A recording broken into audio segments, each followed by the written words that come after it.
എന്റെ ലൈഫിൽ പെട്ടെന്ന് തുള്ളിച്ചാടി നടന്നിരുന്ന എനിക്ക് എന്റെ ലൈഫിൽ ഒരു ട്രാജഡി വന്നു. എങ്ങനെയാണെന്ന് അറിയാമോ? ഈ ഹോസ്റ്റലിൽ പല പല റൂമുണ്ട്. A B C D എന്ന് പറഞ്ഞ ബ്ലോക്കുകൾ ഉണ്ട്. ഒത്തിരി പേര് അവിടെ താമസിക്കുന്നുണ്ട്. ഞങ്ങളുടെ റൂമിന്റെ അപ്പുറത്തുള്ള ഒരു സ്ത്രീ ഉണ്ട്. അവരെ ചേച്ചി അനിയത്തി 3 പേര് ഒരുമിച്ച് താമസിക്കുക. അതിലൊരു സ്ത്രീയുടെ മാല മോഷണം പോയി. ഒരു സ്വർണത്തിന്റെ മാല.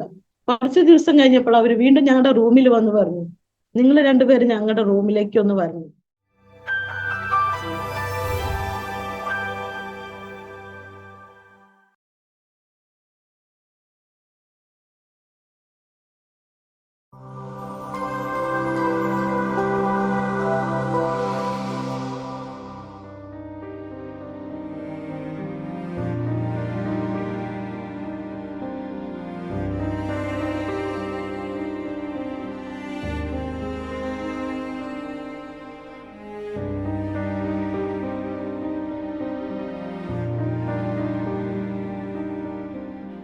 അരോമ ടിവിയുടെ എല്ലാ മാന്യ ശ്രോതാക്കൾക്കും വേഗം വരുന്ന കർത്താവായ യേശുക്രിസ്തുവിന്റെ നാമത്തിൽ വന്ദനത്തെയും സ്വാഗതത്തെയും അറിയിക്കുന്നു.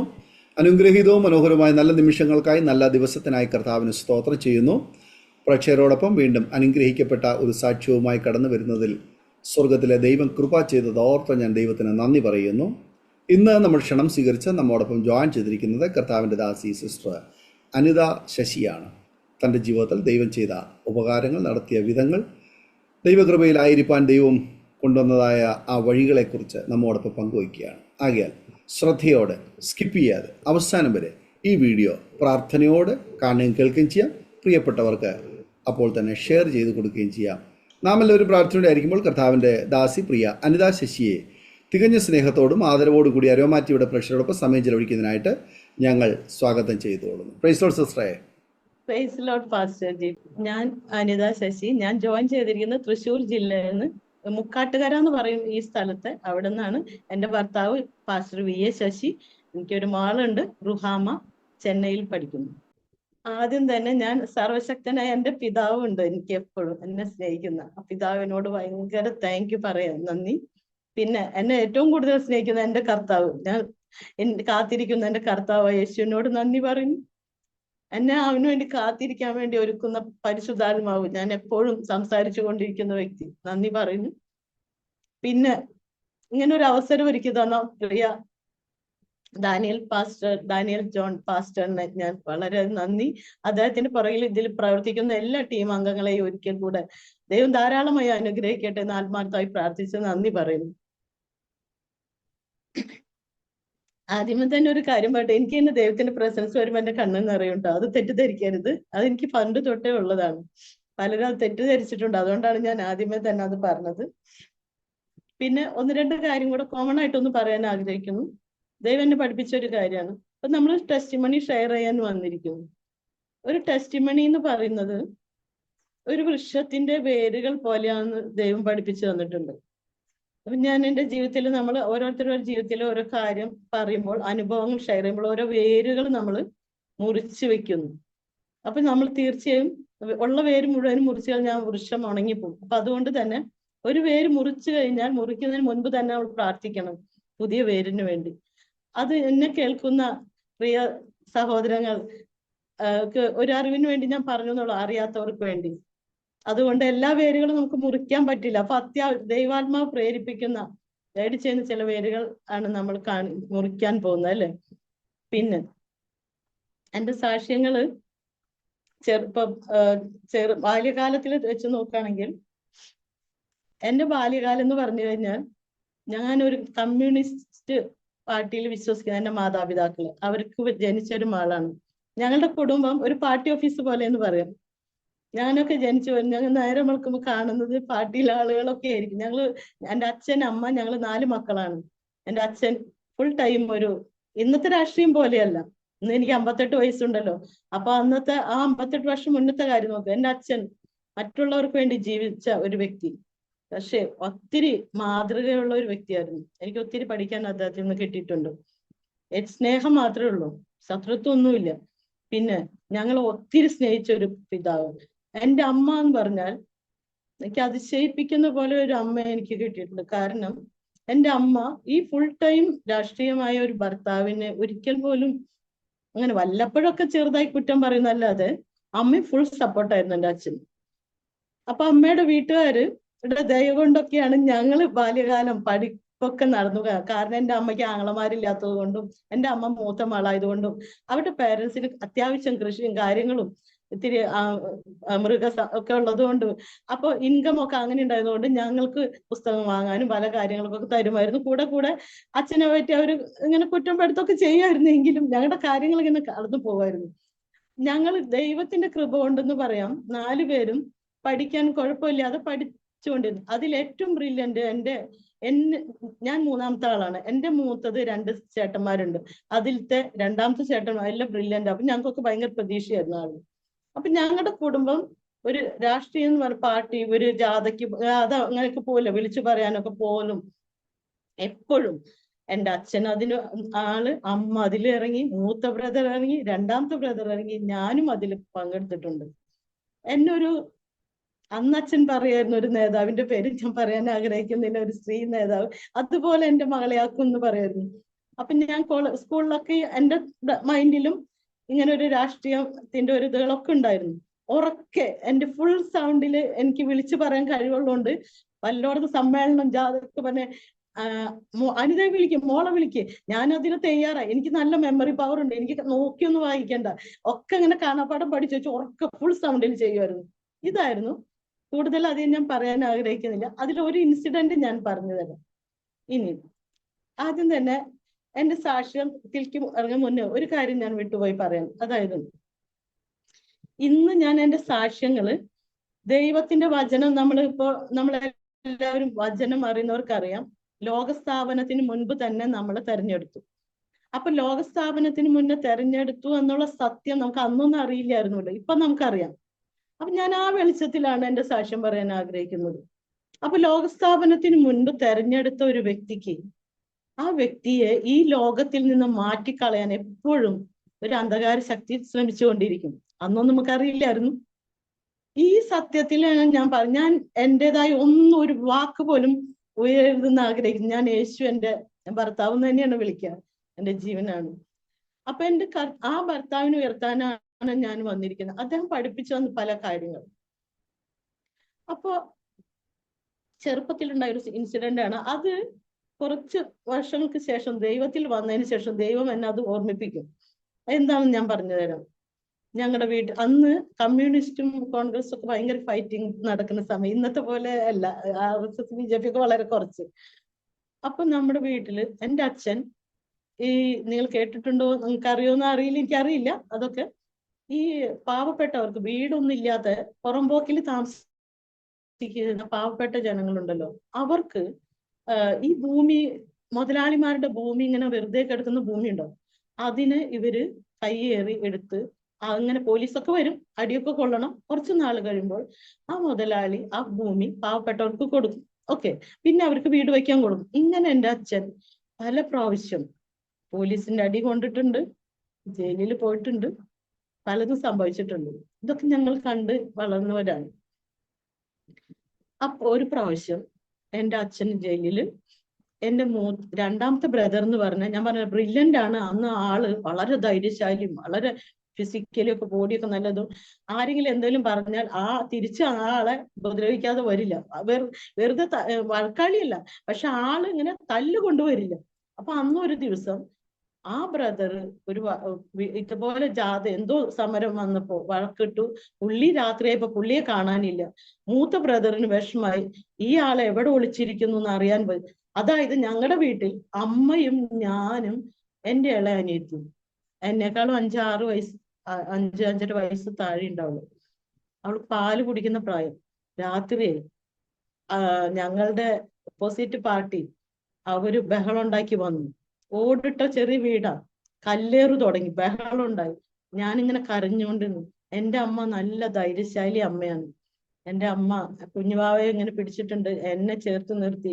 അന്ന് അമ്മ കൊയ്യാനൊക്കെ ഉപയോഗിക്കുന്ന അരിവാളെന്ന് പറയില്ലേ, കമ്മ്യൂണിസ്റ്റുകാരുടെ ഇതും കൂടിയാണ് അരിവാള്. അരിവാള് കയ്യിൽ പിടിച്ചിങ്ങനെ ഇരിക്കാം. ഞാൻ പറയാം, അമ്മേ നമുക്ക് എന്താ, കല്ലൊക്കെ വീഴുന്ന സൗണ്ട് കേൾക്കാം. അന്ന് മണ്ണെണ്ണ വിളക്കാണ്, വിളക്കൊക്കെ ഇതാക്കി വെച്ചിരിക്കും, ഓഫ് ചെയ്ത് വെച്ചു. എൻ്റെ അമ്മ പറഞ്ഞ വാക്ക്, എൻ്റെ മക്കളെ ഒന്നും ചെയ്യില്ല, അമ്മയ്ക്ക് ജീവനുണ്ടെങ്കിൽ അമ്മയുടെ മക്കൾക്കൊന്നും സംഭവിക്കില്ല. ഇവര് ബഹളം ഉണ്ടാക്കി വന്നു.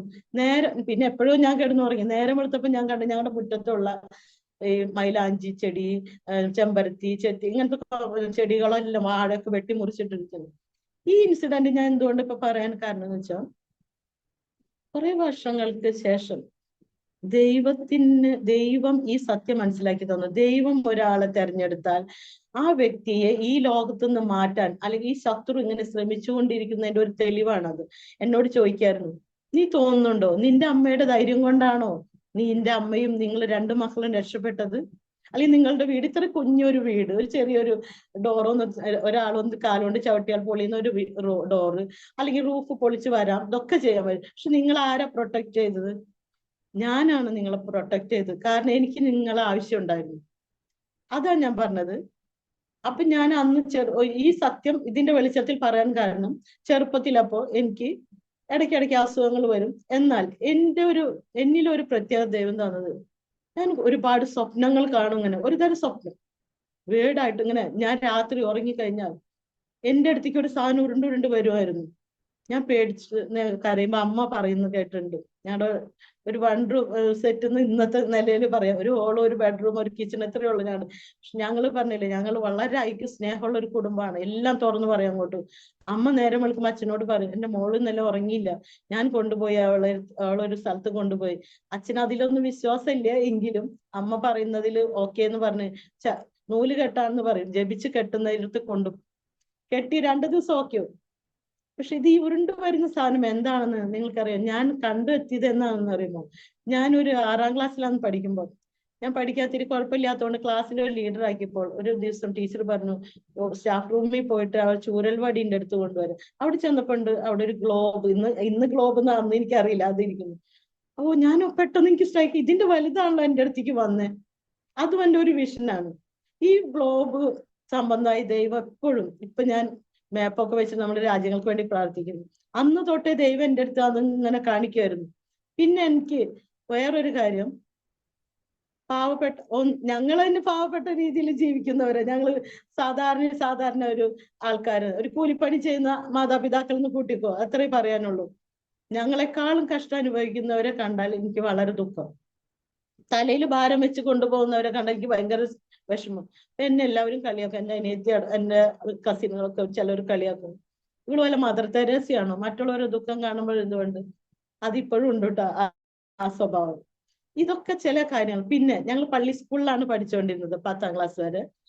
10ാം ക്ലാസ് കഴിഞ്ഞ് അന്ന് പ്രീ ഡിഗ്രി എന്നുള്ള ഡിഗ്രിയും ക്രിസ്ത്യൻ കോളേജിൽ തന്നെയാണ് പഠിച്ചുകൊണ്ടിരുന്നത്. അപ്പൊ ഈ സ്കൂളില് പള്ളിയില് മണി അടിക്കാന്ന് 12 മണിയാകുമ്പോ ഒരു വലിയ മണി വരും. എനിക്കറിയാം, ഞാൻ ഒത്തിരി പേരോട് ചോദിച്ചിട്ടുണ്ട് ഇതിനർത്ഥം എന്താ, എവിടുന്ന, എന്തിനാന്നൊന്നും.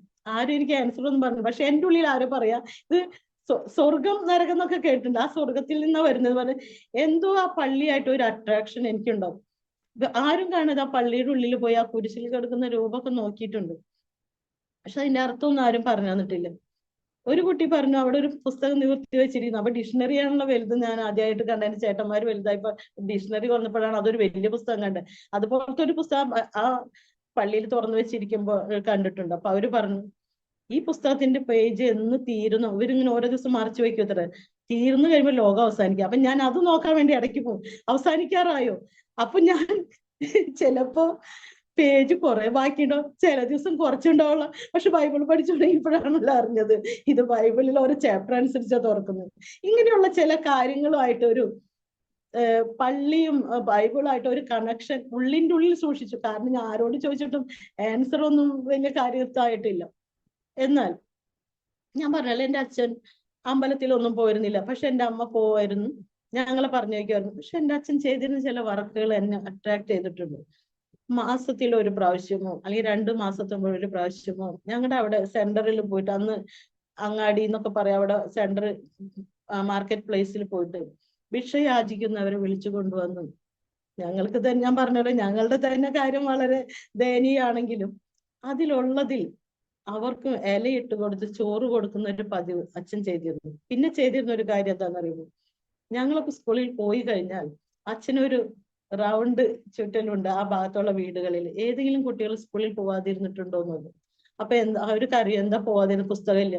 അപ്പൊ ഞാനിപ്പോ സ്കൂൾ വിട്ട് വരുമ്പോ ചിലപ്പോ എന്റെ അമ്മയുടെ വീട്ടുകാരുടെ ദയ കൊണ്ട് വാങ്ങിച്ചു വെച്ച പുസ്തകമൊക്കെ ആള് ഡിസ്ട്രിബ്യൂട്ട് ചെയ്ത് കാണും. അപ്പൊ എനിക്ക് ഭയങ്കര സങ്കടം ദേഷ്യമൊക്കെ വന്നു. നമ്മൾക്ക് തന്നെ വല്ലവരുടെ ദയ കൊണ്ട് ഇതൊക്കെ ഞാൻ പിന്നീട് അച്ഛന്റെ സ്വഭാവത്തെ കുറിച്ച് ഞാൻ ഓർക്കേണ്ടായി. ദൈവത്തിന്റെ കൃപ. ഞാൻ കൂടുതൽ അതൊന്നും പറയുന്നില്ല. എന്റെ അച്ഛൻ ഈ ലോകത്തിൽ നിന്ന് മാറുന്നതിന് മുൻപ് ഞാൻ വഴി തന്നെ ക്രിസ്തുവിനെ പറയുവാനും, അച്ഛൻ ക്രിസ്തുവിനെ രക്ഷിതാവായി സ്വീകരിച്ചതിന് ശേഷമാണ് കിടപ്പിലായിരുന്നു. പക്ഷെ യേശുവിനെ സ്വീകരിച്ച് ആദ്യം എന്നെ എതിർത്തെങ്കിലും അങ്ങനെ ഒരു ഭാഗ്യം കിട്ടി കേട്ടോ. അച്ഛൻ ഈ ലോകത്തുനിന്ന് മാറിപ്പോയിട്ട് 20 വർഷത്തിൽ മീതിയൊക്കെ ആയിട്ടുണ്ട്. അപ്പൊ അത് അങ്ങനെ കഴിഞ്ഞുകൊണ്ടിരുന്ന സമയത്ത് കോളേജിൽ ചേർന്നു. എനിക്ക് മാത്സ് ഭയങ്കര ഇഷ്ടമായിരുന്നു ചെറുപ്പം തൊട്ട്. കണക്കിലെ കളികൾ, ഇങ്ങനത്തെ കാര്യങ്ങളൊക്കെ അതൊക്കെ ഇഷ്ടം. പക്ഷെ വലിയ പഠിപ്പും കാര്യങ്ങൾക്ക് പോവാൻ ഒന്നാമത് ഞങ്ങൾക്ക് സാമ്പത്തികം മാത്രം അധികമില്ല. രണ്ടാമത് ഒരു ഭയം. ഞാൻ പറഞ്ഞല്ലോ, രാഷ്ട്രീയ ഒക്കെ ഉള്ളത് കൊണ്ട് ഞങ്ങൾക്ക് ആദ്യം ഫ്രണ്ട്സോ അങ്ങനെയൊന്നും ഇല്ലായിരുന്നു. പക്ഷെ ഞാൻ ഡിഗ്രിക്ക് പഠിച്ചുകൊണ്ടിരിക്കുമ്പോൾ തന്നെ നിങ്ങൾക്കറിയാലോ, ബിന്ദുവാർ മന്ത്രിയാണ് എന്റെ ക്ലാസ്മേറ്റ് ആണ് ശരിക്കും പറഞ്ഞു. ഞാൻ ഒരുമിച്ചൊക്കെ രാഷ്ട്രീയത്തിൽ ഇറങ്ങിയിട്ടുണ്ട്. അവര് ബയോളജി എടുത്തു, ഞാൻ മാത്സ് എടുത്തു എന്നുള്ള. പക്ഷെ മലയാളം ക്ലാസ്സിൽ ഞങ്ങൾ ഒരുമിച്ചായിരുന്നു. എന്റെ കെയർ ഓഫ് ഒന്നും ആരും പറയണ്ട കേട്ടോ, അവരെന്നെ ഓർക്കുന്നൊന്നും ഉണ്ടാവില്ല, അത് വേറെ കാര്യം. പറഞ്ഞതിന്റെ അടുത്ത് ഞങ്ങളൊക്കെ ഒരുമിച്ച് അവിടെ ഇരിഞ്ഞാലക്കുട എന്ന് പറഞ്ഞ സ്ഥലത്താണ് കോളേജായിരുന്നു. അപ്പൊ എന്റെ അച്ഛൻ എനിക്ക് സപ്പോർട്ടാണ് രാഷ്ട്രീയത്തിന്, അമ്മ സപ്പോർട്ടല്ല. അതുകൊണ്ട് തന്നെ ഞാൻ നന്നായി പഠിച്ചിരുന്ന കുട്ടി പിന്നെ എനിക്ക് എന്നോട് പഠിക്കാൻ ബുദ്ധിമുട്ട്, എന്തോ ഒരു കോൺഫിഡൻസ് ഒക്കെ നഷ്ടാവുന്ന പോലെയൊക്കെ തോന്നിയൊരു സമയം ഉണ്ടായി ഡിഗ്രിക്ക് പഠിച്ചുകൊണ്ടിരിക്കുന്നു. പക്ഷെ ഡിഗ്രി കഴിഞ്ഞപ്പോൾ എനിക്ക് വെറുതെ ഇരിക്കേണ്ട, എനിക്ക് എന്തെങ്കിലുമൊക്കെ ചെയ്യണം തോന്നി. അങ്ങനെ ഒരു ട്യൂട്ടോറിയൽ കോളേജിൽ എന്നെ മാത്സ് ട്യൂഷൻ കുട്ടികൾക്ക് എടുക്കാൻ വേണ്ടി എന്നെ വിട്ടു. അപ്പൊ അവിടെ പോയപ്പോൾ എന്റെ ഫ്രണ്ട്സ് ഞങ്ങൾ ഒരുമിച്ച് അവർ പറഞ്ഞു സ്റ്റാഫ് സെലക്ഷൻ കമ്മീഷന്റെ ടെസ്റ്റ് എഴുതാം എന്ന് പറഞ്ഞു. അപ്പൊ എനിക്ക് അതിനെ പറ്റി അത്ര അറിയൊന്നുമില്ല.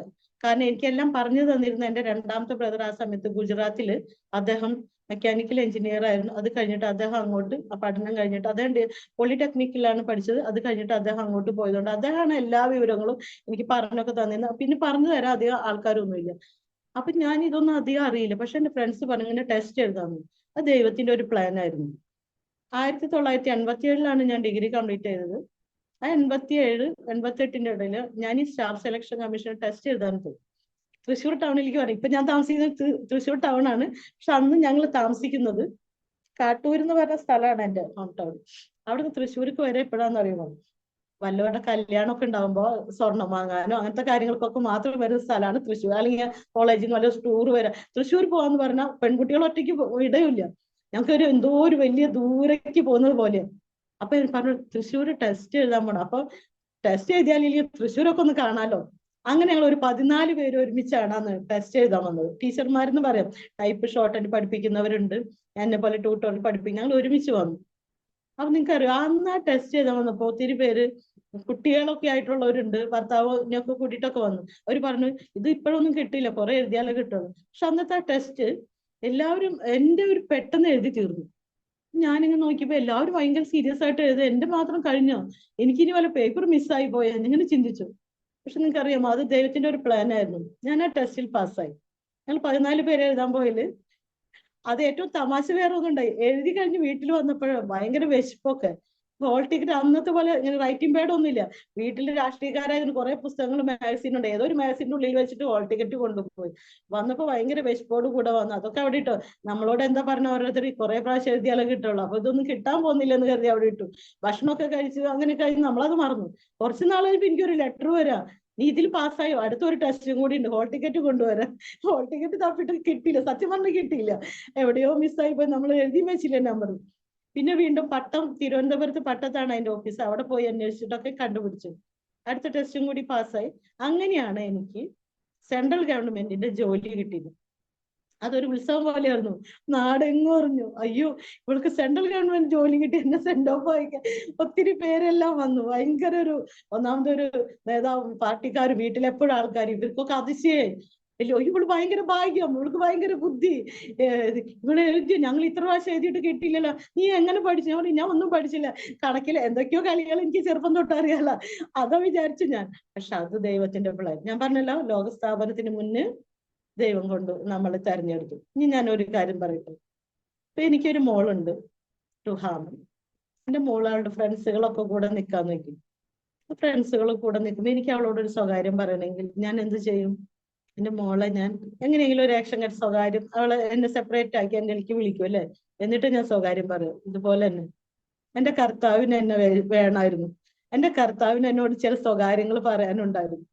അപ്പൊ എന്നെ അവിടെ ഇട്ടാൽ നടക്കില്ല. കാരണം രാഷ്ട്രീയം കയറിക്കൊണ്ടിരിക്കും. ഞാൻ വലിയ കുറച്ച് ചെറിയ ചെറിയ നേതാവൊക്കെ ആയിക്കൊണ്ടിരിക്കുകയാണ് പെൺകുട്ടികളുടെ ഇടയിൽ. ആദ്യം എന്റെ അമ്മ വിമൻസിന്റെ ഇടയിൽ, അപ്പൊ ഞാനും കുറെ കാര്യം അങ്ങനെയൊക്കെ ആയിക്കൊണ്ടിരിക്കുമ്പോൾ ഇലക്ഷനൊക്കെ വന്ന് പറയണ്ട, ഉറക്കമില്ലാതെ അങ്ങനെ ഭയങ്കര ഇതിൽ നടക്കുന്ന സമയത്ത് എനിക്ക് ജോലി കിട്ടിയപ്പോ എന്തുണ്ടായി, അതൊക്കെ അവിടെ ഇട്ട് ഞാൻ ഇങ്ങോട്ട് വന്നു.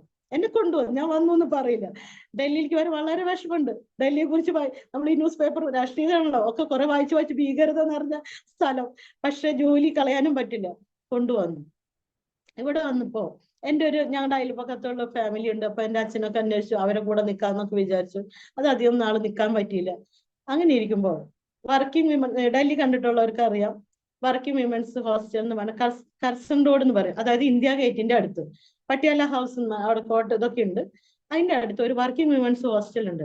ബ്രിട്ടീഷുകാരുടെ കാലത്ത് പണിത ഒരു ഹോസ്റ്റലാണ്. അവിടെ എങ്ങനെയാ കിട്ടാന്ന് വെച്ചാൽ, ഇപ്പൊ ഞാൻ ഗവൺമെന്റ് എംപ്ലോയി ആണല്ലോ, കുറച്ച് നാൾ കഴിയുമ്പോൾ എനിക്ക് ഗവൺമെന്റ് അലോട്ട് ചെയ്ത് തരും റൂം, 1 റൂം കിച്ചൺ ഒക്കെ ആയിട്ട് നല്ല സഫീഷ്യന്റ് സ്പേസ് ഉണ്ട്, 2-3 പേർക്കൊക്കെ താമസിക്കാൻ നിന്നു. അപ്പൊ ഞാൻ എന്ത് ചെയ്യുന്ന വെച്ചാൽ, എനിക്ക് ആ റൂം അലോട്ട് ആയി കഴിഞ്ഞാൽ പുതിയതായി വരുന്നവർക്ക് റൂം വേണമല്ലോ. അപ്പൊ ഞാൻ 1-2 പേർക്ക് സ്പേസ് കൊടുക്കും താമസിക്കാൻ, ഒരു ഫോൾഡിംഗ് കോട്ട് ഒരെണ്ണം ഇടാം. അപ്പൊ അവരുടെ HR അന്ന് 250 റുപ്പീസ് HR എനിക്ക് ഓർക്കുന്നുണ്ട് ഞാൻ. ആ HR അവർക്ക് ഗവൺമെന്റ് കൊടുക്കുന്നില്ല, അത് എനിക്ക് തരും. ഓക്കെ, അപ്പൊ അതൊരു ഇൻകം കൂടിയാണ്, സമാധാനമാണ്. കാരണം എന്റെ ഓഫീസ് എന്ന് പറഞ്ഞാൽ ഓൾ ഇന്ത്യ റേഡിയോ പാർലമെന്റ് സ്ട്രീറ്റിൽ വെരി നിയർ.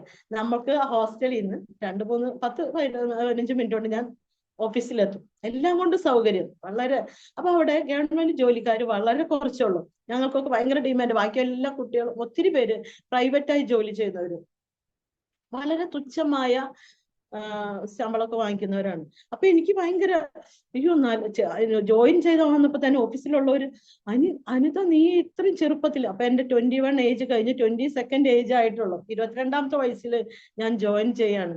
ഓഫീസിലുള്ളവർക്കൊക്കെ അതിശയം, എനിക്ക് എത്ര ചെറുപ്പത്തിൽ ജോലി കിട്ടി. അന്ന് 58 വയസ്സാണ് ഡിക്ലെയർ ചെയ്ത റിട്ടയർമെന്റ്, ഇപ്പൊ 60ആയി. അപ്പൊ പറയും നീ അപ്പോഴത്തേക്ക് നിനക്ക് ഡിപ്പാർട്ട്മെന്റ് ടെസ്റ്റ് ചെയ്ത് എവിടെ എത്തിച്ചേരാം. ഞാനും കാൽക്കുലേറ്റ് ചെയ്തു, എവിടേക്കോ എത്തിച്ചേരും. അങ്ങനെ എന്റെ കണക്ക് കൂട്ടൽ. അപ്പൊ എനിക്ക് തോന്നി, അയ്യോ ഇത്രയും പൈസ എനിക്ക് എന്തിനാ, അന്ന് തോന്നി ഭയങ്കര കുറെ പൈസ കിട്ടുന്ന പോലെ. അങ്ങനെ ഞങ്ങൾ ചെറുപ്പത്തിൽ, ഞാൻ പറഞ്ഞ ഫാമിലിയിൽ എപ്പോഴും സന്തോഷവും സമാധാനം എന്ന് പറഞ്ഞൊരു വീടായിരുന്നു. കാർഡ് വെച്ച് നോക്കണേ ഞങ്ങൾ BPL ആണ്. ഞാൻ എപ്പോഴും പറയും, നമ്മൾ BPL കാർഡുകാരായിരുന്നു അന്നെങ്കിലും APL-കാരുടെ ലൈഫ് സന്തോഷവും സമാധാനവും അങ്ങോട്ടും ഇങ്ങോട്ടും ഷെയറിങ്ങും തമാശ പറയുന്നു. അപ്പൊ ചെറുപ്പത്തിൽ കാണാനൊക്കെ ഞങ്ങള് പാവപ്പെട്ട വീട്ടിലാന്നൊന്നും പറയില്ലായിരുന്നു. അതുപോലെ കാണുമ്പോഴൊക്കെ നല്ല അങ്ങനെയൊക്കെ ഒരു സൗന്ദര്യമൊക്കെ. അപ്പൊ ഞാൻ പറയും എന്താ സൗന്ദര്യത്തിന്റെ, ഞങ്ങൾ അച്ഛനമ്മയും മക്കളും ഭയങ്കര കൂട്ടാണ്, ഞങ്ങളുടെ വീട്ടിലൊരു വഴക്കില്ല, ഞങ്ങൾ സന്തോഷം, അതാണ് രഹസ്യം എന്ന് പറയും. അല്ലാതെ നമ്മൾ കുടിക്കുന്നോണ്ടൊന്നുമല്ല. ഇതിങ്ങനെ പറയാറുണ്ട്. ഹോസ്റ്റലിൽ വന്നപ്പോ എല്ലാവർക്കും തൃശ്ശൂർക്കാരുടെ കുറച്ച് പിള്ളേർ തൃശ്ശൂർ പല പല സ്ഥലങ്ങളിൽ എത്തിയിട്ടുണ്ടല്ലോ ആണ്. എന്നോട് ഭയങ്കര ഇഷ്ടമായി, കൂട്ടായി, നല്ല രസമുള്ള സംസാരം. എനിക്ക് തമാശ പറയാൻ ഇഷ്ടം, തമാശ കേൾക്കാൻ ഇഷ്ടം, മറ്റുള്ളവർ ചിരിപ്പിക്കാൻ ഇഷ്ടം. ഞങ്ങൾ ഇങ്ങനെ കോമിക്സ് പുസ്തകമൊക്കെ വായിക്കായിരുന്നു. അപ്പൊ അതൊക്കെ കേട്ട് ഇങ്ങനെ സന്തോഷിച്ച് നടക്കുന്ന സമയത്ത് എന്റെ ലൈഫിൽ, ഞാൻ പറഞ്ഞല്ലോ രഹസ്യം പറയാനാണ് ദൈവം കൊണ്ടുവന്നത്, അല്ലാതെ വെറുതെ ജോലിക്ക് പോയി വരാനൊന്നും ആയിരുന്നില്ലല്ലോ. അത് ഇന്നറിയാം, അന്നറിയില്ല. പെട്ടെന്ന് തുള്ളിച്ചാടി നടന്നിരുന്ന എനിക്ക് എന്റെ ലൈഫിൽ ഒരു ട്രാജഡി വന്നു. എങ്ങനെയാണെന്ന് അറിയാമോ? ഈ ഹോസ്റ്റലിൽ പല പല റൂമുണ്ട്, 1A B C D എന്ന് പറഞ്ഞ ബ്ലോക്കുകളുണ്ട്. ഒത്തിരി പേര് അവിടെ താമസിക്കുന്നുണ്ട്.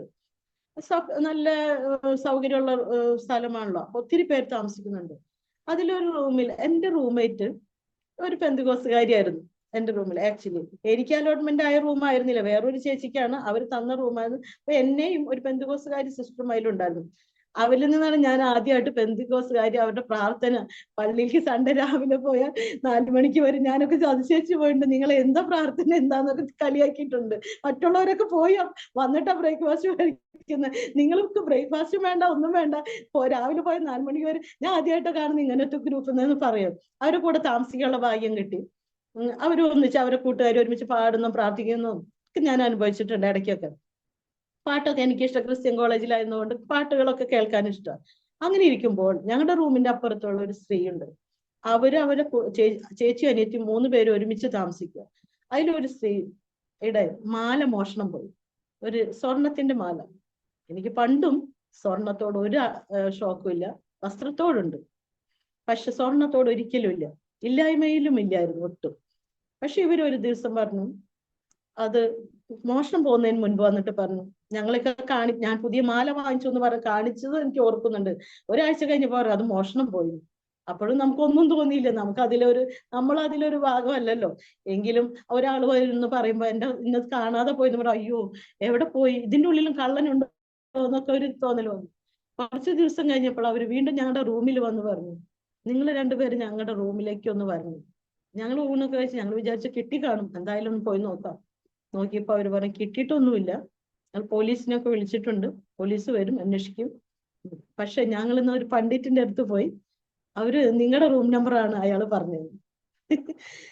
അപ്പോ പെട്ടെന്ന് ആദ്യം ഒരു തമാശ പോലെ തോന്നി, പക്ഷെ ഇവർ സീരിയസ് ആയിട്ട് ഒരു മുഖമൊക്കെ മാറി.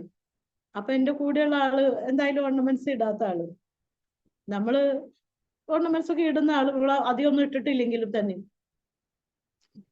അപ്പൊ ഇവര് ഇന്റേണലി പറഞ്ഞു തീർക്കാണ്, ഞാനാണ് അതെടുത്തത്, തനിക്ക് എന്റെ കയ്യിൽ തരാൻ ബുദ്ധിമുട്ടാണെങ്കിൽ ഈ ടേബിളിൽ കൊണ്ടുവന്ന് വെച്ചാൽ മതി എന്ന് ഇവർ ഒരുവിധം പറഞ്ഞു തീർത്തു. നിങ്ങൾക്കറിയാം, ഞാൻ ഭയങ്കര തുള്ളിച്ചാടി സന്തോഷിച്ചൊക്കെ നടന്നിരുന്ന ഒരു വ്യക്തിന് ഇത്തിരി പൊട്ടിക്കറിഞ്ഞ ഒരു ദിവസമായിരുന്നു അത്. വിഷമായി, പേടിയായി. അന്യനാട്ടിലെ ഒരു മനുഷ്യന് പരിചയമില്ല, ഒരാളും കൂട്ടില്ല. അപ്പൊ ഞാൻ ഒരു ചേച്ചിമാരൊക്കെ റൂമിലൊക്കെ പോകാറുണ്ട്, തമാശയൊക്കെ പറയാൻ. അവരുടെ റൂമിലേക്ക് ആദ്യം ഓടി, ഇവരിങ്ങനെ പറയുന്നു എന്നൊക്കെ പറഞ്ഞു.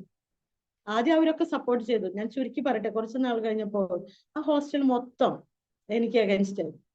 ഞാൻ അപ്പോൾ ഓർത്തു, ഞങ്ങൾ മണ്ണെണ്ണ സ്റ്റവ് ഒഴിച്ചിട്ടാണ് ചോറൊക്കെ വെക്കുക. എന്റെ മനസ്സിൽ ആദ്യമായിട്ട് ഷെയിം പോലെ ഫീൽ ചെയ്തു. ഇല്ലായ്മയിൽ എൻ്റെ അച്ഛൻ എപ്പോഴും പറഞ്ഞിരുന്നാണ്, നമ്മൾ ആരുടെ വീട്ടിലും പോയി ഒന്നും മോഷ്ടിക്കരുത്, ഒന്നും ചോദിക്കരുത്, നമ്മുടെ വീട്ടിലുള്ളത് കൊണ്ട് ഇങ്ങനെ പറയാറുണ്ട്. എന്നെ എല്ലാവരും അവര് കള്ളിയെ പോലെയാക്കി. ഞാൻ എടുത്തു എന്ന് പറഞ്ഞപ്പോ ഭയങ്കര സങ്കടമായി. ഞാൻ അപ്പോൾ വിചാരിച്ചു, ഒരു 10 മണിയാകുമ്പോൾ എല്ലാവരും ഹോസ്റ്റൽ കാലിയാവും, ജോലിക്കും പഠിക്കാനുള്ള പെൺകുട്ടികളൊക്കെ പോകും. ഞാൻ എൻ്റെ ഓഫീസറിൻ്റെ അടുത്ത് വന്ന് പറഞ്ഞിട്ട്, എനിക്ക് 2 ദിവസം ലീവ് വേണമെന്ന് പറഞ്ഞ് ലെറ്റർ കൊടുത്ത് ഞാൻ റൂമിൽ വന്നിരുന്നിട്ട് 5 ലിറ്റർ മണ്ണെണ്ണ വാങ്ങിച്ചു വെച്ചിട്ടുണ്ട്. ഒരു സ്റ്റോർ റൂം ഉണ്ട് ഞങ്ങൾക്ക്, എന്നിട്ട് തുണികളൊക്കെ അവിടെ അടക്കി വെക്കും. ഞാൻ അതില് ഉള്ളിൽ കയറി മാച്ചസും തീപ്പെട്ടി കൊണ്ടുപോയി അവിടെ വെച്ച് ഒരു എഴുത്തെഴുതി വെച്ചു. എൻ്റെ അച്ഛനും അമ്മ എന്നെ ഏറ്റവും ജീവൻ തുല്യം സ്നേഹിക്കുന്ന എൻ്റെ അച്ഛനും അമ്മ, എൻ്റെ അനിയത്തി ചേട്ടന്മാർക്കൊക്കെ വേണ്ടി ലെറ്റർ എഴുതി വെച്ച്, എൻ്റെ ഐ കാർഡ്, എൻ്റെ ബാങ്ക് അക്കൗണ്ടിന്റെ ബുക്കും അതൊക്കെ കൊണ്ടുവന്ന് വെച്ചിട്ട്, കാരണം കത്തിക്കരിഞ്ഞ് അതായി പോയ എന്നെ ഒന്ന് വീട്ടിൽ ഇവർക്ക് എന്തെങ്കിലും ഇൻഫോം ചെയ്യണല്ലോ, അത് വെച്ചിട്ട് ഞാൻ അവിടെ ആ റൂമിൽ കയറി ഡോർ അടച്ചപ്പോ ഞങ്ങളുടെ ഡോർ ഇങ്ങനെ മുട്ടുന്ന സൗണ്ട്, എന്നെ വിളിക്കുക. എൻ്റെ അച്ഛൻ എൻ്റെ പേര് അനിത എന്നാണെങ്കിൽ എന്നെ അനു, എൻ്റെ അനിയത്തിന് അജു, അങ്ങനെയാണ് വിളിക്കുക. എന്നെ അനുമോളെ എന്നിങ്ങനെ വിളിക്കുന്ന സൗണ്ട്. അച്ഛൻ ഇവിടെ വരില്ലല്ലോ ഒരിക്കലും, അത് ഈ പെർമിഷൻ ഇല്ലാതെ ഇങ്ങോട്ട് വരാൻ പറ്റില്ല. നിങ്ങൾക്കറിയാമോ, 2 പ്രാവശ്യം ഞാൻ ആ സൗണ്ട് കേട്ടിട്ട് ഞാൻ 2 പ്രാവശ്യം പോയി കതക് തുറന്നു. അത് കഴിഞ്ഞപ്പോ എൻ്റെ ഉള്ളിൽ പറയാ, മോളെ നീ ചെയ്തിട്ടില്ലല്ലോ, നീ ചെയ്യാത്തതിന് എന്തിനാ നീ ഇങ്ങനെ ചെയ്യുന്നതെന്ന്.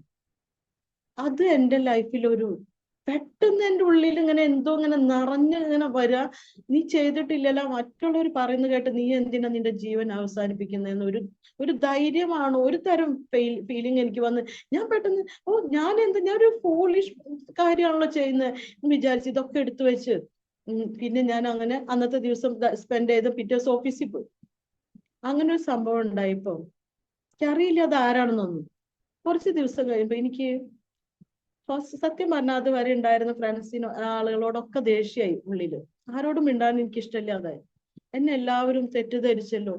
എല്ലാവരും നിങ്ങൾക്കറിയാമോ, ഞാൻ ഒത്തിരി പേരെ അവരൊക്കെ പ്രൈവറ്റിൽ ജോലി ചെയ്യുന്നതുകൊണ്ട് വേഗം പൈസ തീരുമായിരുന്നു. ഒരാവശ്യത്തിനൊക്കെ വരുമായിരുന്നു. എല്ലാവർക്കും എൻ്റെ കയ്യിലുള്ള ഹെൽപ്പ് ചെയ്യും. എൻ്റെ കയ്യിൽ ഇഷ്ടംപോലെ ഡ്രസ്സുകൾ ഞാൻ വാങ്ങിച്ചു വെച്ച തുണികളൊക്കെ അത് ഷെയർ ചെയ്യാൻ കൊടുക്കും. ഇതൊക്കെ ചെയ്തിരുന്നിട്ടും എന്നെ ആരും എൻ്റെ സപ്പോർട്ട് ചെയ്തില്ലല്ലോ എന്നൊരു ചിന്ത വന്ന് ഞാൻ ആരോടും മിണ്ടാതെ നടക്കാം. കുറച്ച് ദിവസം കഴിയുമ്പോൾ, ഇത് 1992 സംഭവിച്ചൊരു കാര്യം. 92 മാർച്ചില് അവിടെ ഒരു ക്രൂസൈഡ് വരും, എവിടെ, ബോട്ട് ക്ലബില്, ഇന്ത്യ ഗേറ്റിന്റെ അവിടെ. അപ്പോ 3-4 പെൺകുട്ടികള്, സഹോദരിമാര്, കാത്തലിക്സ് ഒക്കെ അങ്ങനെ എന്തോ ഗ്രൂപ്പാന്ന് തോന്നുന്നു, നോട്ടീസ് കൊണ്ടിങ്ങനെ നടക്കുക. അവരിങ്ങനെ ഒട്ടിക്കുന്നുണ്ട് ഹോസ്റ്റലിലൊക്കെ. എന്നോട് ചോദിക്കുക, പറഞ്ഞു മോളെ വരണം, ഇന്ന് ഭയങ്കര നല്ലതാ, പ്രാർത്ഥനയുണ്ട്. ഒരു DGS ദിനകരൻ അങ്ങനെ പറഞ്ഞ ഒരാള്, അവരുടെ ടീമാണ് വരുന്നത്.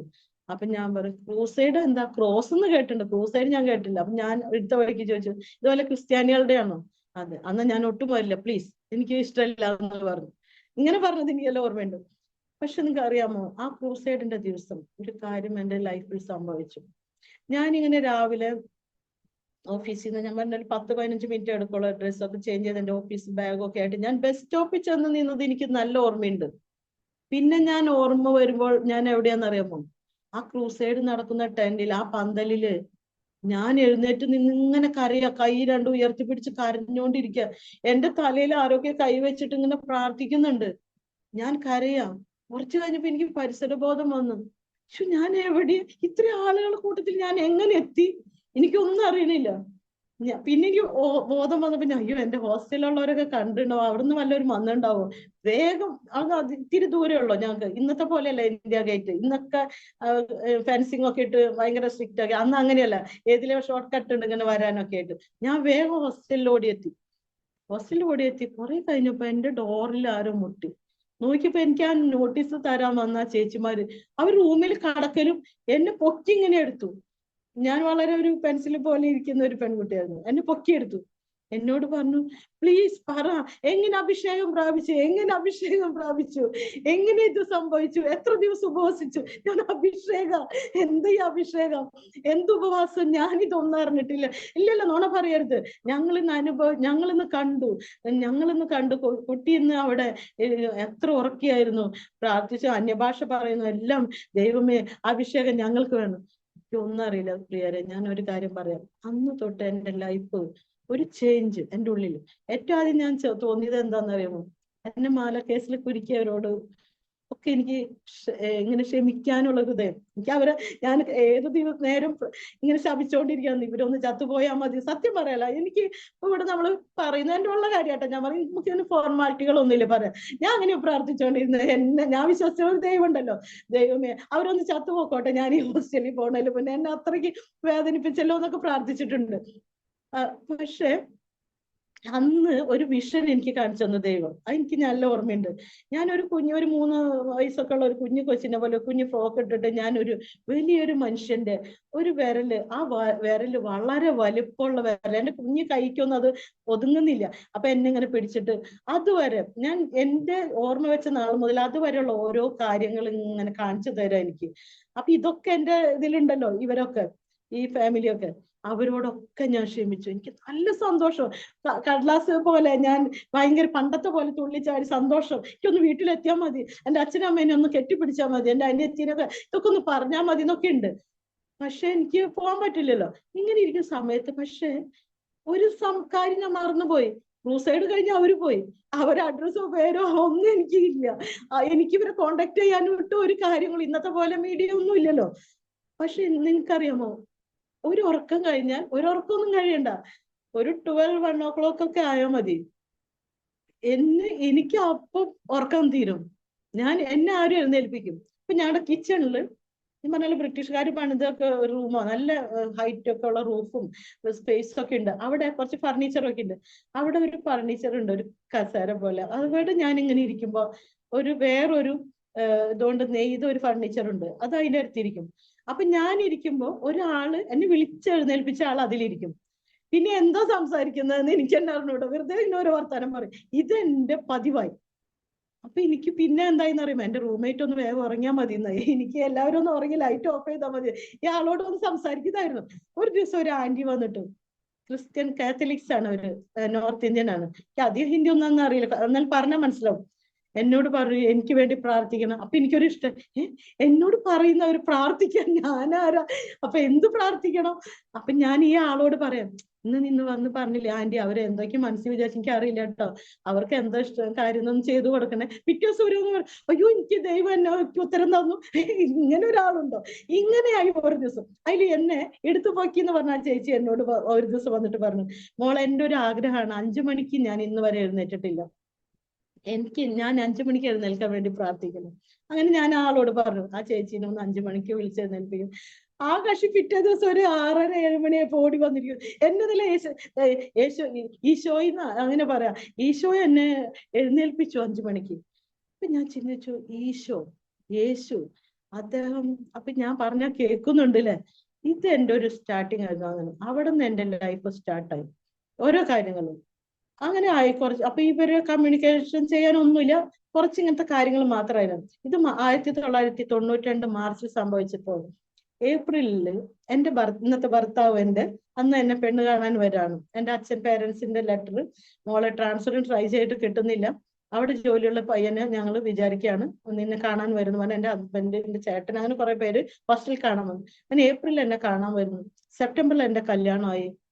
ഞാൻ അദ്ദേഹത്തോട് അന്ന് ഇന്നത്തെ പോലെ അങ്ങനെയൊന്നും കമ്മ്യൂണിക്കേഷൻ ചെയ്യില്ല. എൻ്റെ ഹസ്ബൻഡ് ഒട്ടും വളരെ കുറച്ച് സംസാരിക്കുന്ന ആളാണ്, ആവശ്യത്തിന് മാത്രം. എൻഗേജ്മെന്റ് ഒക്കെ വീട്ടിൽ ഫിക്സ് ചെയ്തതിന് ശേഷം ഞാൻ പറഞ്ഞു, എനിക്ക് നിങ്ങളോട് ഒരു കാര്യം പറയാനുണ്ടെന്ന് പറഞ്ഞ് വിളിപ്പിച്ചു. അപ്പൊ ഞാൻ പറഞ്ഞു, ഞാൻ ഈ ഇൻസിഡന്റ് ഒക്കെ പറഞ്ഞു, മാലയുടെ കേസ്, എനിക്ക് അതിന്റെ സ്വഭാവം ഉണ്ട് കേട്ടോ, എനിക്ക് ഉള്ളിലൊന്നും വെക്കാൻ പറ്റില്ല, എല്ലാം ഇങ്ങനെ തുറന്നു പറയും. അദ്ദേഹം വിചാരിച്ചു ഭയങ്കര വലിയ കാര്യം പറഞ്ഞു, അവൻ എന്നെ ഇങ്ങനെ ഒരു സംഭവം ഉണ്ടായി, ഒരു പെണ്ണ് എന്നെ ഇങ്ങനെ പറഞ്ഞു. അങ്ങനെ പിന്നെ ഒരു പ്രാർത്ഥനയ്ക്ക് അപ്പൊ ഞാൻ എൻ്റെ ഉള്ളിൽ ഒരു അഭിഷേകം പ്രാപിച്ചു എന്ന് പറയുന്നുണ്ട്. പക്ഷെ എൻ്റെ ഉള്ളിൽ ഇപ്പൊ ഞാൻ അന്ന് സ്നേഹിക്കും പ്രാർത്ഥിച്ചെന്ന് ഭഗവാനോടൊന്നും പറയാൻ എനിക്കൊന്നും തോന്നുന്നില്ല. അതുകൊണ്ട് ഇവിടെ കല്യാണം അമ്പലത്തിൽ വെച്ച് ഒട്ടും ചെയ്യരുത്, നമ്മള് സാധാരണ ഹിന്ദുക്കൾ ചെയ്യാമെന്ന് നമ്മൾ അറിയാലോ, അങ്ങനത്തെ സംഭവം ഒന്നും ചെയ്യരുത്, അതിന് സമ്മതമാണോ, എനിക്ക് അതൊരു മാത്രം റിക്വസ്റ്റ് ഉള്ളു. അപ്പൊ എന്റെ അദ്ദേഹം പറഞ്ഞു, ഞാൻ സത്യദൈവത്തെ അന്വേഷിക്കുന്ന ഒരു വ്യക്തിയെ ഇതുവരെ കണ്ടു കിട്ടിയിട്ടില്ല, എനിക്കും ഈ അമ്പലത്തിൽ ഇതിലൊന്നും വിശ്വാസമൊന്നുമില്ല, തനിക്കിനി അങ്ങനെയാണെങ്കിൽ ഞാൻ സപ്പോർട്ട് ചെയ്യുമ്പോൾ തന്നാൽ ശരി, വേണ്ട. പക്ഷെ ഞങ്ങളുടെ കല്യാണം എങ്ങനെ നടന്നെന്ന് അറിയുമോ? അതേറ്റവും തമാശ. വിപ്ലവം ജയിക്കട്ടെ എന്നൊക്കെ പറഞ്ഞിട്ട് നേതാക്കന്മാരൊക്കെ നിന്ന് ഒന്നിച്ചിട്ടാണ് വിവാഹം. ഭയങ്കര വിവാഹമായിരുന്നു. നേതാക്കന്മാരെങ്കിലും അവൊക്കെ വിളിച്ച് കല്യാണം. അതുപോലെ തന്നെ കല്യാണം സെപ്റ്റംബറിൽ കഴിഞ്ഞ് ഒരു 1-2 മാസം നല്ല സമാധാനം ഉണ്ടായിട്ടുണ്ടായിരുന്നു. പിന്നെ വിപ്ലവം തുടങ്ങി ഞങ്ങളുടെ ലൈഫിൽ. ഞാൻ ചിന്തിച്ചിട്ടുണ്ട്, വളരെ മദർ തെരേസയെ പോലെ ഇരുന്ന ഒരു വ്യക്തി, ആരോടും പിണങ്ങാത്ത, ഒരിക്കലും ദേഷ്യമൊന്നും വരാത്ത വ്യക്തി.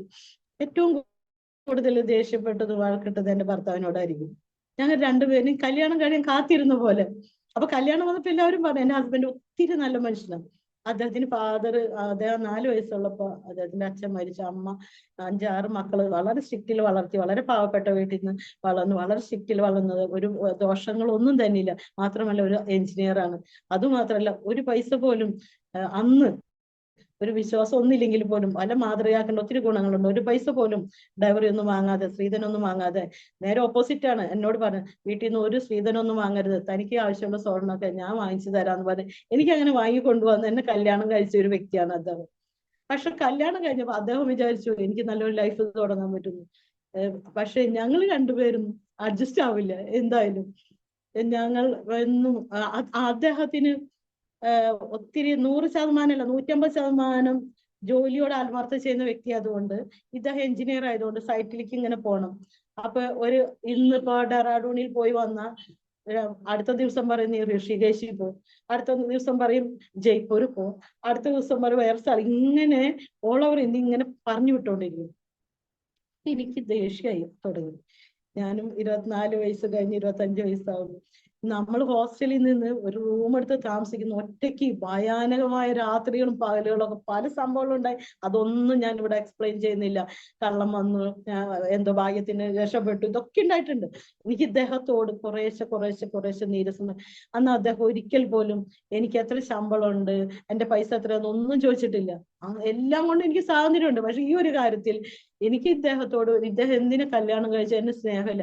അദ്ദേഹം വിചാരിച്ച എന്താ, ഞാൻ ഇത്ര ഹാർഡ് വർക്ക് ചെയ്ത് വരുമ്പോ ഇവർക്ക് എന്നോട് സ്നേഹമില്ല. രണ്ടുപേരും ഇങ്ങനെ ഉള്ളിൽ ഇങ്ങനെ വെച്ച് ചെറിയ കടുകുമണിയില്ലേ, വലുതായി എന്തായി, വലിയ പർവ്വതമായി അല്ലെ, വലിയ പർവ്വതമായി. പിന്നെ ഞങ്ങൾക്ക് മനസ്സിലായി ഡിവോഴ്സ് അല്ലാതെ ഇനി ഒരു രക്ഷയില്ല എന്ന് മനസ്സിലായി. പലതരത്തിലൊക്കെ ശ്രമിച്ചു നോക്കും ഞാൻ. സത്യം പറഞ്ഞാൽ ആത്മഹത്യ പോലെ 1-2 പ്രാവശ്യം ശ്രമിച്ചു നോക്കും. മരണം എന്നെ അവോയ്ഡ് ചെയ്ത് മരിക്കാനും പറ്റുക. കുറെ തലയൊക്കെ ഇടിച്ചു പൊളിച്ചു, മാലയൊക്കെ വലിച്ചെറിഞ്ഞ് ട്രെയിൻ പോകുന്ന അവിടെ ഓടിപ്പോയി ചാവാനൊക്കെ നോക്കി, ഒരു രക്ഷയില്ല. അപ്പൊ എല്ലാവരും ആദ്യം തുടക്കത്തിൽ പറഞ്ഞാലും ഇവരെന്ത് ഭാഗ്യമുള്ള ലൈഫ്, 2 പേര് ഗവൺമെന്റ് ജോലിക്കാര്, ഇവർക്ക് ഒന്നിനും കുറവില്ല. പുറമെ നോക്കി ഞങ്ങളെ എന്താ പറയാ, ഭയങ്കര എല്ലാം കൊണ്ടും അടിച്ചു പൊളിച്ച് ജീവിക്കാവുന്ന എല്ലാ സൗകര്യങ്ങളും. പക്ഷെ ഞങ്ങളുടെ ഉള്ളിൽ ഒരു വേക്കമാണ് അത്. എന്താണെന്ന് ഞങ്ങൾക്ക് സത്യമാണ്. ഇപ്പോഴും ഞങ്ങൾ ഇടയ്ക്ക് ചോദിക്കും, നമ്മൾ എന്തിനാന്ന് വഴക്കിട്ട് ഞങ്ങൾക്ക് അറിയുന്നില്ല. ഇപ്പൊ അറിയാം.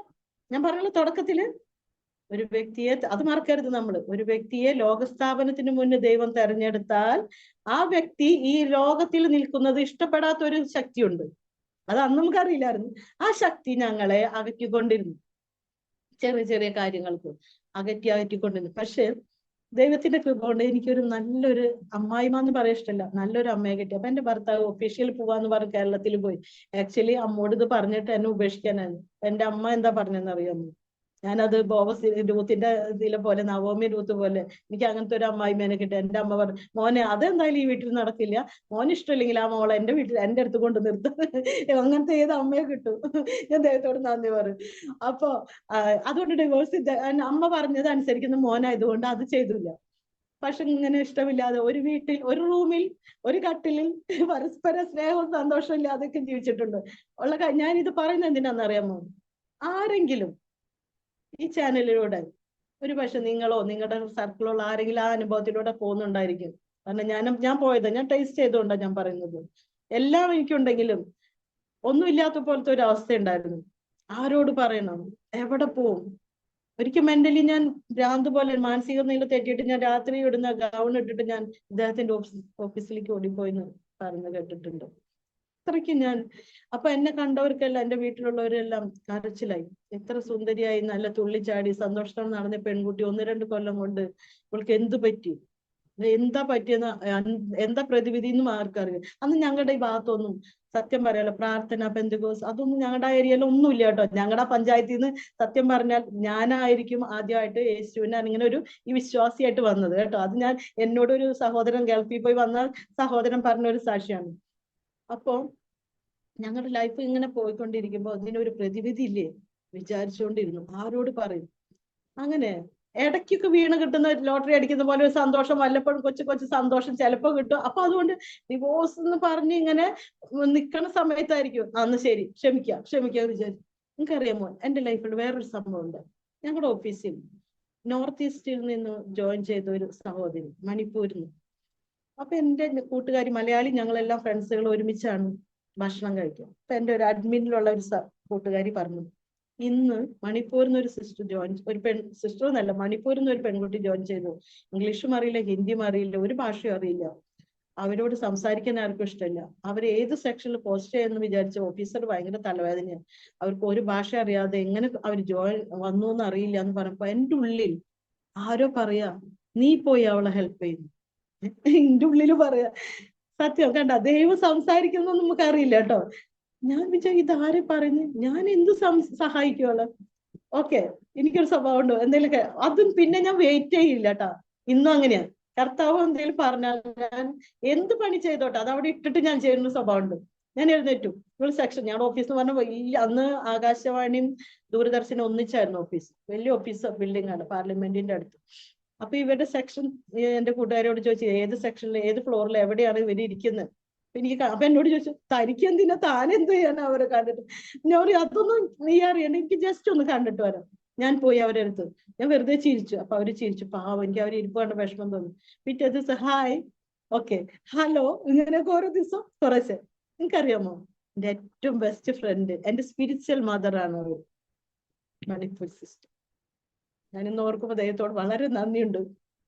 അപ്പൊ ഞാൻ തീച്ചുളയുടെ ഉള്ളിൽ കൂടെ പോയിക്കൊണ്ടിരിക്കുന്ന സമയം ആർക്കും അറിയില്ലല്ലോ, നല്ല പട്ട് സാരി ഒക്കെ കൊടുത്ത് ഓർണമെന്റ്സ് ഒക്കെ ഇട്ട് മേക്കപ്പ് ഒക്കെ ചെയ്തു, എനിക്കാണെങ്കിൽ ഡ്രസ്സിന് മാച്ചുള്ള ഓർണമെന്റ്സ് ഒക്കെ ഇട്ട് നടക്കുന്ന സ്വഭാവം. ഇതൊക്കെ എങ്ങനെയാക്കി പോയിന്റെ ഉള്ളിൽ എന്താ, മരിക്കണം അല്ലെങ്കിൽ ഈ ജീവിതം വേണ്ട, എങ്ങനെയും നശിക്കണം എന്ന് വിചാരിച്ചുകൊണ്ടിരിക്കുന്ന സമയത്താണ് ഇവളെ കണ്ടെത്തിയത്. മുങ്ങിത്താഴം പോണ നേരത്തെ ഒരു വള്ളി, ഒരു ചരട് അല്ലെ കിട്ടി. ഇവരെന്താ ചെയ്തിരുന്നത് നിങ്ങൾക്ക് അറിയണം, അറിയുന്ന പഠിക്കാനുണ്ട്. ഇവര് ഞാൻ കുറച്ച് ഹായ് ഹലോ ഒക്കെ പറഞ്ഞു കുറച്ച് ഇപ്പൊ നമ്മൾ സ്പീഡിൽ ചോദിക്കാം ഹൗ ആർ യു എന്ന് ചോദിച്ചാൽ അവർക്ക് മനസ്സിലാവില്ല. ഹൗ ആർ യു ഇങ്ങനെ എഴുതും. അപ്പൊ ഞങ്ങൾ കൂട്ടായിപ്പോ ഈ കുട്ടി, ഇവരെങ്ങനെയാണെന്ന് വെച്ചാൽ ഇവര് ഡ്രസ്സിംഗ് ഒക്കെ നിങ്ങൾക്ക് അറിയാമായിരിക്കും, നോർത്തിൽ ഉള്ളവർക്കൊക്കെ അറിയാം. ട്രൈബൽസ് ധരിക്കുന്ന പോലെ ഡ്രസ്സ് ഇട്ട് വരും. ഒരു പേഴ്സ് ഉപയോഗിക്കില്ല. ഇവരൊരു വലിയ സ്കാർഫ് ഇങ്ങനെ ചുരുട്ടി ബോൾ പോലെ പിടിച്ചിട്ട്, അത് അവരുടെ മൾട്ടി പർപ്പസ് ആണ്. അതിൽ അവർ തിന്നാനുള്ള എന്തെങ്കിലും സാധനങ്ങൾ, ഓറഞ്ച് ഫ്രൂട്ട്സ് എന്തെങ്കിലും വെക്കും, പൈസ വെക്കും, പേപ്പർ വെക്കും, എല്ലാം വെക്കും. അവര് ചുരുട്ടി ഇങ്ങനെ പിടിക്കും. ഇതാണ് ഒരു സ്റ്റൈല്. അങ്ങനെ ഇവരോട് ആരെങ്കിലും എന്തെങ്കിലും പെട്ടെന്ന് ഓഫീസ് വല്ലതും പറഞ്ഞു, ഇവര് അറ്റ്ലീസ്റ്റ് ഒരു സെക്ഷനിൽ ഒരു പോസ്റ്റിംഗ് ആക്കി, എന്താ ജോലി കിട്ടിയതല്ലേ, അവരവിടെ ഇങ്ങനെ ഇരിക്കുക. പോസ്റ്റിംഗ് ആക്കി ഇവരോട് എന്തെങ്കിലും പറഞ്ഞു, ഇവരുടെ ഭാഷയിൽ അത് കേട്ടത് കുറച്ച് എന്തൊക്കെയോ എഴുതിയെടുക്കും. അത് കഴിഞ്ഞിട്ട് അതും കൊണ്ട് എൻ്റെ അടുത്തേക്ക് വരും. എന്നിട്ട് എന്നോട് ഇങ്ങനെ കുറേശ്ശൊക്കെ പറയും. അപ്പൊ എൻ്റെ ഉള്ളില് ഒരു ചിന്ത വന്നു, എനിക്ക് എന്തുകൊണ്ട് അവൾക്ക് എനിക്ക് അറിയുന്നത് പഠിപ്പിച്ചു കൊടുത്തുകൊണ്ട്. ഓക്കെ, ഞാൻ പറഞ്ഞു ഞാൻ നിന്നെ ഇംഗ്ലീഷ് പഠിപ്പിക്കാം എന്ന് പറഞ്ഞു. അങ്ങനെ ഞാൻ കുറേശ്ശെ നിങ്ങൾക്കറിയാമോ, എൻ്റെ മലയാളി ഫ്രണ്ട്സുകളിൽ നിന്ന് ഞാൻ അകന്നിട്ട് എൻ്റെ ലഞ്ച് ടൈം ഞാൻ ബ്രേക്ക് ചെയ്തു. എൻ്റെ ലഞ്ച് ടൈം ഞാൻ ലഞ്ചിന് മുന്നേ തന്നെ കൊണ്ടുവന്ന ഭക്ഷണം കഴിക്കണമല്ലോ, ലഞ്ചിന് മുന്നേ തന്നെ അവിടെ ഹിന്ദിക്കാരൊക്കെ അങ്ങനെ ഇരുന്ന് കഴിക്കണതാണ്. ജോലി ചെയ്യണം എൻ്റെ കൂടെ കഴിക്കില്ല. ആ ശീലം ഞാൻ പഠിച്ച് കുറച്ച് കഴിച്ചിട്ട് ലഞ്ച് ടൈം ഞാൻ ഫുൾ 1 hour ഞാൻ ഇവളെയും കൊണ്ട് പാർക്കിൽ ചെന്നിരുന്നിട്ട് ഇംഗ്ലീഷ് പഠിപ്പിക്കലായി. കുറച്ച് ദിവസം കഴിഞ്ഞപ്പോ അവൾ എന്നോട് പറഞ്ഞു, നീ എന്നെ ഇംഗ്ലീഷ് പഠിപ്പിക്കാണല്ലോ, ഞാൻ ഒരു പുസ്തകം തരാം, അതിലുള്ളത് പഠിപ്പിച്ചാൽ മതി. ഒരു ന്യൂ ടെസ്റ്റ്മെന്റ് കൊണ്ടുവന്നു. അപ്പൊ അതിൽ ഇവള് ഓരോ ദിവസം നോട്ട് ചെയ്തിട്ട് വരും. 5 അപ്പം 2 മീനും ഒക്കെ കഥ. എനിക്ക് ആ കഥയൊന്നും കേൾക്കണ്ട, എന്റെ തലേ കൂടെ എന്താ പറയാ, അങ്ങനത്തെ അവസ്ഥയെക്കൂടെ പോകുമ്പോ എനിക്ക് കഥയൊന്നും കേൾക്കാനുള്ള മൂടില്ല. ഞാൻ പറഞ്ഞു വേറെ എന്തെങ്കിലും പറയും, ഇത് നല്ലതാണെന്ന് പറയും. ഇത് ഓരോന്ന് വായിക്കുന്നത്. പിന്നെ അവള് ചെയ്തിരുന്ന ഒരു സംഭവം ഞാൻ പറഞ്ഞുതരാം. ഡെയിലി രാവിലെ വന്ന് സൈൻ ചെയ്ത് കഴിഞ്ഞാൽ ഉടനെ എന്റെ സെക്ഷനിക്ക് വരും. എന്റെ സെക്ഷനിക്ക് വന്നിട്ട് എന്ത് ചെയ്യുന്ന അറിയുമോ, എന്നെ കൊണ്ടുപോകും. ലേഡീസ് ഏറ്റവും ആദ്യം സൈനൊക്കെ ചെയ്ത് കഴിഞ്ഞാൽ വാഷ്റൂമിൽ പോലും മേക്കപ്പ് ചെയ്യലുണ്ട്. അവിടെ ഒരു സ്ഥലത്ത് കൊണ്ടുപോയിട്ട് ഈ സ്കാർഫിന് ഇങ്ങനെ അവള് നിവർത്തി തലേ ഇട്ടിട്ട് എന്നെ പിടിച്ചിട്ട് എന്റെ കൈ ഇറുക്കി പിടിച്ചിട്ട് ഒരു വാക്ക് മാത്രം എനിക്ക് അറിയുള്ളൂ, നെൽപ്പ. എന്നെ കേൾക്കുന്ന ആർക്കെങ്കിലും അറിയാൻ പറ്റും അവരുടെ ഭാഷയിൽ നെൽപ്പ. ഫാദർ ഗോഡിനെ വിളിക്കുന്നു നെൽപ്പ എന്ന് പറഞ്ഞിട്ട് ഇവിടെ ഇങ്ങനെ കരയും. എനിക്ക് ഭയങ്കര ഷെയിം പോലെ, എല്ലാ സ്റ്റാഫും മേഡം അവര് വന്ന് എന്നെ നോക്കി. ഒന്നാമത് എന്നെ വട്ടത്തിന്ന് മുദ്ര കുത്തി കഴിഞ്ഞു. മലയാളി ഗാങ്ങെല്ലാം വിട്ടു, ഇതിനെന്തോ വട്ട്, ഇതാ അതിന്റെ കൂടെ ഇവര് എന്ത് ഭാഷ പറയുന്നത് ചോദിച്ചാൽ ആളുകൾക്ക് മുഴുവൻ ചിരിയാണ്. ഞങ്ങൾ രണ്ടാള് എവിടെ നോക്കിയാലും ഞങ്ങൾ രണ്ടാളെയും കാണാം. ആ സമയത്ത് ഇതും കൂടെ ആയപ്പോഴത്തേക്ക് അവിടെ ഫ്ലാഷ്. ഞാനിതാ ആ പെണ്ണിതാ എന്തൊക്കെയാ പറയുന്നു, ഇതിനെ കൈ പിടിച്ച്, ഇതിന് എന്ത് പറ്റി. അപ്പൊ ഓൾറെഡി അവർ പറഞ്ഞിട്ടുണ്ട്, അതിന്റെ അല്ലെങ്കിലും കല്യാണം കഴിഞ്ഞ പാകം മാറി, പണ്ടത്തെ പോലെയൊന്നും അല്ല, അവൾ ആരോടും മിണ്ടല്ല, എന്താ പറ്റിയെന്ന് അറിയില്ല എന്ന് പറയുന്നുണ്ട് ഇവരൊക്കെ. പലരും എന്നോട് ചോദിക്കുകയും ചെയ്തു. അങ്ങനെ ഇവളുടെ കണ്ണുനീരില്ലേ, എനിക്കറിയോ, ആ കണ്ണുനീരിന്റെ ഫലമാണ് ഞാൻ ഇന്ന് ദൈവത്തിന്റെ സന്നിധിയിൽ ഞാൻ പറയും. അതുകൊണ്ട് നിങ്ങൾ ആർക്കെങ്കിലും വേണ്ടി പ്രാർത്ഥിക്കുന്നുണ്ടെങ്കിൽ ഉപേക്ഷിക്കേണ്ട കേട്ടോ, നിർത്തണ്ടെന്ന് അർത്ഥം. സോറി, ചില വാക്കുകളൊക്കെ നിങ്ങൾ എന്നോട് ക്ഷമിക്കണം. 34 വർഷം ഞങ്ങൾ നോർത്ത് ഇന്ത്യയിലായിരുന്നു, ഹിന്ദിയിലായിരുന്നു ഞങ്ങളുടെ പ്രയറും പ്രാർത്ഥനയും പാട്ടൊക്കെ കേട്ടോ. ഇപ്പൊ ചില വാക്കുകൾ ചിലപ്പോ മിക്സ് ആയി വരുന്നു, ഒന്നും ക്ഷമിക്കണം എന്നോട്. അപ്പോ ഇവൾ എന്നെ ഇങ്ങനെ കൈ കൊടുത്ത് പ്രാർത്ഥിച്ച് ഞങ്ങൾ തമ്മിലൊരു റിലേഷൻ. എനിക്ക് പിന്നെ ആരും ഭയമില്ല, ഇങ്ങനെ പറയില്ലേ, ഒറ്റാളും പേടിയില്ലാത്ത പോലെ, ആരെന്തെങ്കിലും പറഞ്ഞോട്ടെ. അപ്പൊ ഇവൾ എന്നെ കൊണ്ടുപോകും. എവിടേക്കാന്ന് പറയുമ്പോ എല്ലാ മാസവും ഞങ്ങൾക്ക് ശമ്പളം കിട്ടുക ഗവൺമെന്റ് ഓഫ് ഇന്ത്യയില് മാർച്ച് 30 തന്നെ, ഏപ്രിലത്തെ അങ്ങനെയാണല്ലോ കിട്ടാം. ആ ദിവസം തന്നെ അന്ന് ഇങ്ങനെയാണല്ലോ ക്യാഷ് ആയിട്ട് കിട്ടും. ഇവളെന്നെ കൊണ്ടുപോകും. എഴുതാനൊന്നും അറിയില്ലല്ലോ പോസ്റ്റ് ഓഫീസിൽ. അപ്പൊ എഴുതും അഡ്രസ് എന്നും ഒരാൾക്ക് തന്നെ, പാസ്റ്റർ ഇന്ന ആള് ചർച്ചിന്ന്. അപ്പൊ ഇവളുടെ വീട്ടിൽ ഞാൻ ഇടയ്ക്ക് പോയി നോക്കാറുണ്ട്. 15 ദിവസം കഴിയുമ്പോഴേക്കും കക്ഷിയുടെ വീട്ടിൽ ഒന്നും ഉണ്ടാവില്ല, ഒക്കെ തീരും. അപ്പൊ ഞാൻ ചോദിക്കും, ഇതാർക്ക് നീ പൈസ അയക്കുന്നത്? കുറച്ചൊക്കെ വർത്താനം പറഞ്ഞു തുടങ്ങില്ല. ഇത് ഏത് പാസ്റ്റർ? ഞാൻ പാസ്റ്ററിനൊന്നും ഞാൻ കണ്ടിട്ടും കേട്ടിട്ടൊന്നുമില്ല. എന്താ പാസ്റ്റർ എന്ന് അർത്ഥം എനിക്കറിയില്ല. എന്തായാലും ഞാൻ ആ അഡ്രസ്സ് എനിക്ക് ആളെ ചീത്ത പറയാനുണ്ട്, നിനക്ക് തന്നെ ഇല്ല ഒന്ന് കാര്യങ്ങള്, നീ എന്താ ഇങ്ങനെ, അയാൾക്ക് എന്താ ജോലിയൊന്നും ഇല്ലേ, ഇങ്ങനെയൊക്കെ ചോദിച്ചു ആൾക്കാർ. അപ്പൊ ഇവള് പറയുന്നത് ആകെപ്പാട്, സിസ്റ്റർ നോ പ്രോബ്ലം. അവൾ എന്ത് പറഞ്ഞു ചിരിക്കുള്ളൂ, എന്നെ ഹഗ് ചെയ്യും. കുറച്ച് നാൾ കഴിയുമ്പോൾ നിനക്ക് മനസ്സിലാവുന്നു. നിനക്കറിയോ, ദൈവം ആർക്കും കടക്കാരനല്ല. അവളൊരു ഗസ്റ്റഡ് ഓഫീസറായിട്ട് ഇതാ കുറച്ച് നാൾ മുൻപാണ് റിട്ടയർഡ് ആയത്. എന്റെ സ്പിരിച്വൽ മദർ ദൈവാർക്കും കടക്കാരനല്ല കേട്ടോ. അവള് വഴി അവളെ കുടുംബം മുഴുവൻ രക്ഷപ്രാപിച്ചു. മാത്രമല്ല രക്ഷപ്പെട്ടു. നിനക്കറിയാം അവളെ ലൈഫ് സ്റ്റോറി എന്നെ ഏറ്റവും ടച്ച് ചെയ്തു. 14ാമത്തെ വയസ്സിൽ എന്റെ സ്പിരിച്വൽ മദറിന്റെ വിവാഹം കഴിഞ്ഞു. നെക്സ്റ്റ് ഇയർ 15ാമത്തെ വയസ്സിൽ അവളുടെ ഭർത്താവ് കാട്ടില് മരം മുറിക്കാൻ പോയപ്പോ മരിച്ചു. മരം വീണിട്ട് മരിച്ചു. അപ്പൊ അവൾ പ്രഗ്നന്റ് ആയിരുന്നു. എത്രയോ ട്രാജഡിയിലൂടെ കടന്നുപോയെന്ന് അറിയുന്നു. അങ്ങനെ ഞങ്ങൾ തമ്മിൽ ഭയങ്കര ബോണ്ടായി. എന്റെ ഓഫീസർ ചോദിക്കും, Anitha do you know Manipuri language? No sir. She know Malayalam? No, sir. Then how you are communicating each other? I don't know, sir. I don't know answer. അവളെ ഞാൻ ചേഞ്ച് ആക്കി. അവളെ വസ്ത്രധാരണം മാറ്റി, അവളുടെ പേഴ്സ്, അവളെ എല്ലാ ടോട്ടൽ ഫിസിക്കൽ അപ്പിയറൻസ് ഒക്കെ മാറ്റി. അവൾ ഇംഗ്ലീഷ് നന്നായി പറഞ്ഞു തുടങ്ങി, എഴുതി തുടങ്ങി, ഓഫീസ് വർക്ക് ചെയ്തു തുടങ്ങി. നല്ല സന്തോഷമായി എനിക്ക്.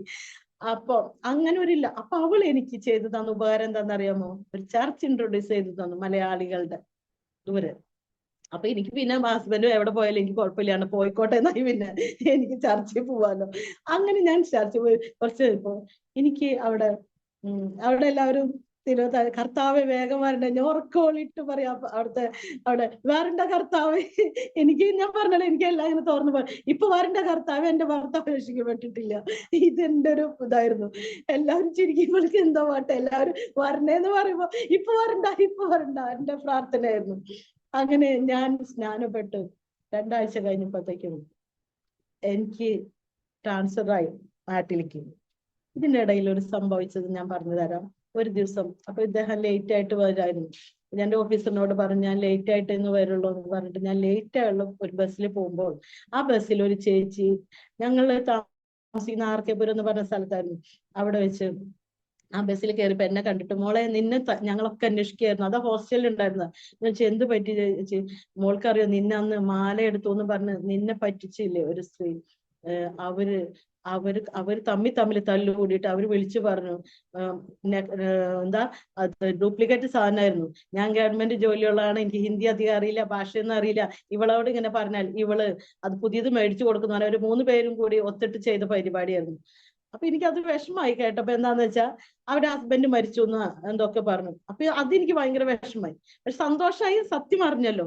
അപ്പൊ ഇത് നിങ്ങൾക്ക് ഒരു ഇത് ഞാൻ പറയാം, നമ്മള് സത്യത്തെ മൂടി വയ്ക്കാൻ പറ്റില്ല അല്ലെ.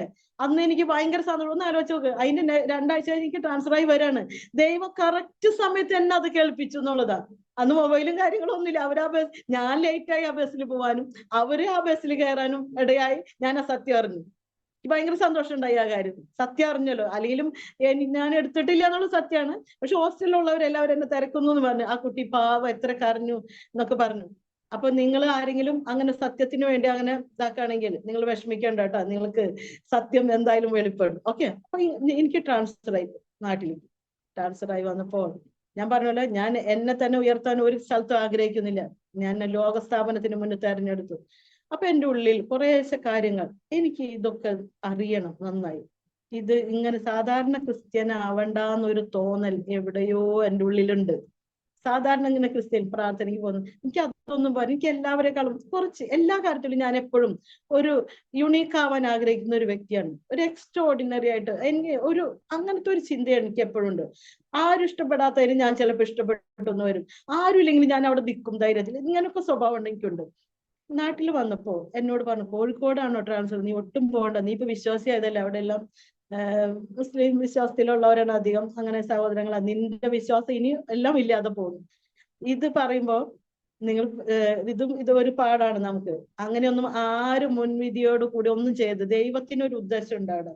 ഞാൻ ചെല്ലുമ്പോൾ അവിടെ ക്യാമ്പസ് ക്രൂസൈഡിൽ പ്രവർത്തിക്കുന്ന 2 സഹോദരിമാര്, ചെറിയ കുട്ടികൾ, അവര് ഡിഗ്രി കഴിഞ്ഞ, അവർക്ക് ഡിഗ്രി കമ്പൽസറി, അത് കഴിഞ്ഞിട്ടാണ് ക്യാമ്പസുകളിൽ യൂത്തിന്റെ ഇടയിൽ പ്രവർത്തിക്കുക. അവരിങ്ങനെ പ്രാർത്ഥിച്ചുകൊണ്ടിരിക്കുന്ന, അവർക്ക് സപ്പോർട്ടൊന്നും അവര് കുറച്ച് നാളെ കൊടുക്കുള്ളൂ, അത് കഴിഞ്ഞ് അവർക്ക് സപ്പോർട്ടേഴ്സിനെ കണ്ടുപിടിക്കുന്നു. ആ സമയത്ത് സപ്പോർട്ടിന് വേണ്ടി പ്രാർത്ഥിച്ചുകൊണ്ടിരിക്കുന്ന സമയത്ത് ഞാൻ അങ്ങോട്ട് ചെന്നു. ഞാൻ ആ മക്കളോട് പറയാണ്, എൻ്റെ അനിയത്തിമാരായിട്ട്, ഫൈനാൻഷ്യൽ സപ്പോർട്ട് എനിക്ക് പറ്റുന്ന പോലെ ഞാൻ ചെയ്തത്, പക്ഷെ എനിക്ക് സ്പിരിച്വൽ സപ്പോർട്ട് വേണം, എന്നെ നല്ല ചർച്ചിൽ കൊണ്ടുപോകും, ഞാൻ വളരാൻ ആഗ്രഹിക്കുന്നു. അപ്പൊ അവർക്ക് സന്തോഷം, 2 കൂട്ടർക്കും സന്തോഷം.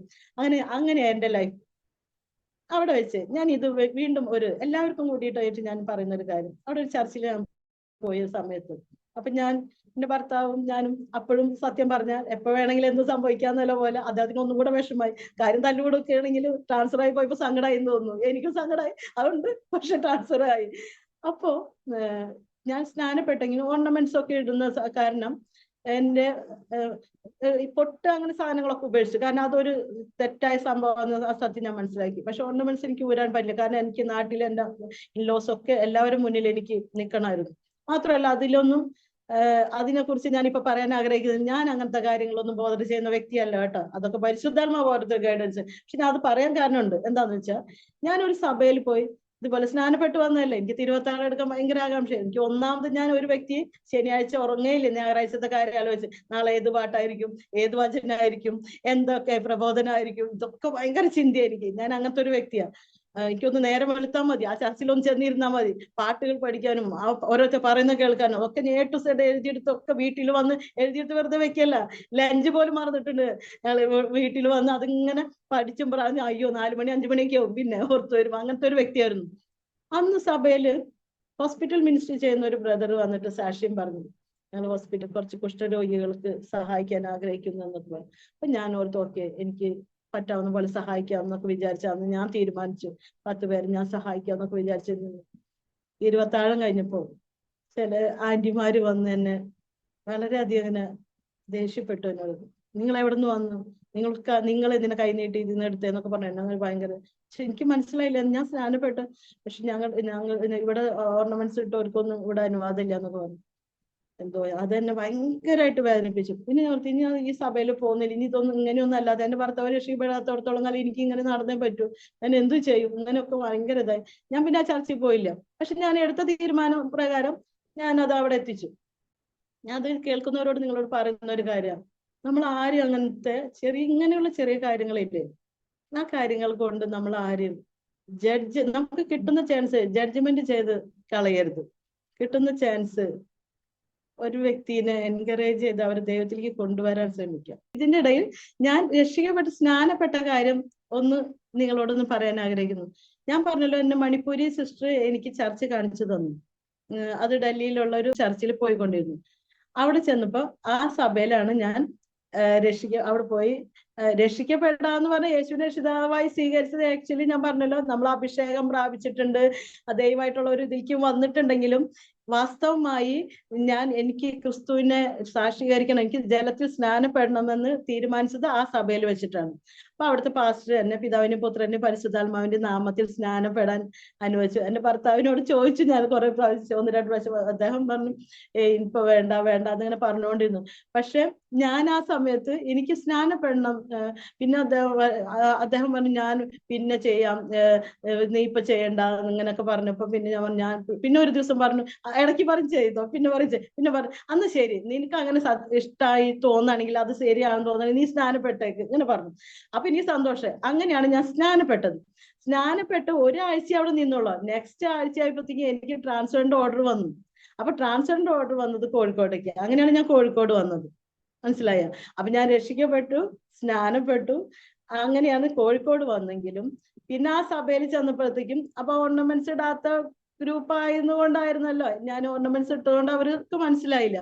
ഞാൻ പിന്നെ ആ സഭയിൽ പോയില്ല. എന്താന്ന് വെച്ച് കഴിഞ്ഞാൽ എനിക്ക് പേടിയായി. എനിക്കറിയില്ല, അന്ന് അങ്ങനെ വേറെ എവിടേക്ക് പോകുന്നെന്ന് അറിയില്ല.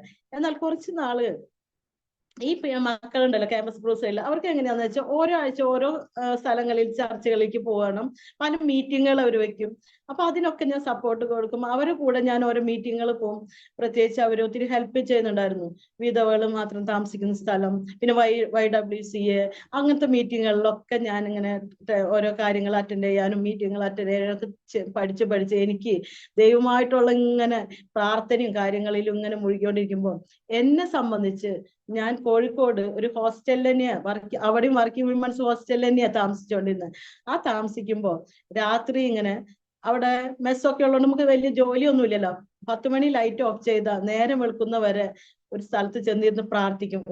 ഒരു സൈഡുണ്ട്, ഒരു സ്റ്റെപ്പ് കയറി ഇങ്ങനെ ഒരു സൈഡ് ഉണ്ട്. അവിടെ ഞാൻ സ്വസ്ഥമായിട്ട്, അവിടുത്തെ നഴ്സിന്റെ ഹോസ്റ്റലിലാണ്, ഭയങ്കര സ്ട്രിക്റ്റാ. ആരും അറിയാതെ അവിടെ പോയിരുന്ന് കരഞ്ഞ് പ്രാർത്ഥിക്കുന്ന ഓരോരോ വിഷയമുള്ളൂ. എനിക്ക് എന്റെ ഭർത്താവിനെ ഒരുമിച്ച് ആരാധിക്കണം, ഇത് മാത്രമേ വിഷയമുള്ളൂ, വേറെ ഒന്നും എനിക്ക് പറയാനില്ല. അങ്ങനെ ഞങ്ങളുടെ ലൈഫിൽ എന്റെ ലൈഫിൽ ഒരു ഭയങ്കര ഒരു സംഭവം ഉണ്ടായി. അതായത് കോഴിക്കോട് വെച്ച് ആ വർഷം ഇത് നടത്തുന്നത് ഒരു 95 ലാസ്റ്റ് ഒക്കെ കേട്ടോ. ആ സമയത്ത് എല്ലാ ഡിനോമിനേഷനുള്ള ലീഡേഴ്സ് ഒരു മീറ്റിംഗ്, ക്യാമ്പസ് ക്രൂസൈഡാരാണ് അത് ഇനിഷ്യേറ്റീവ് ഒക്കെ എടുത്തത്. മർത്തോമ, ജാക്കോബൈസ്, കാത്തലിക്സ്, അങ്ങനെ അച്ഛന്മാരും എല്ലാം, അങ്ങനെ കുറെ ആളുകൾ ഒന്നിച്ച് ഒരു വൈകുന്നേരം 6 മണി മുതൽ രാവിലെ 6 മണി വരെ ഒരു പ്രയർ. ഞാൻ ആദ്യമായിട്ടാട്ടോ അതൊക്കെ കാണുന്നത്. അവരും പറഞ്ഞു അത് വളരെ റയറായിട്ട് കുറെ വർഷങ്ങൾക്ക് ശേഷമൊക്കെ ഉണ്ടായ ഒരു മീറ്റിംഗ് ആണെന്നൊക്കെ ആരൊക്കെ പറയുന്നുണ്ടായി.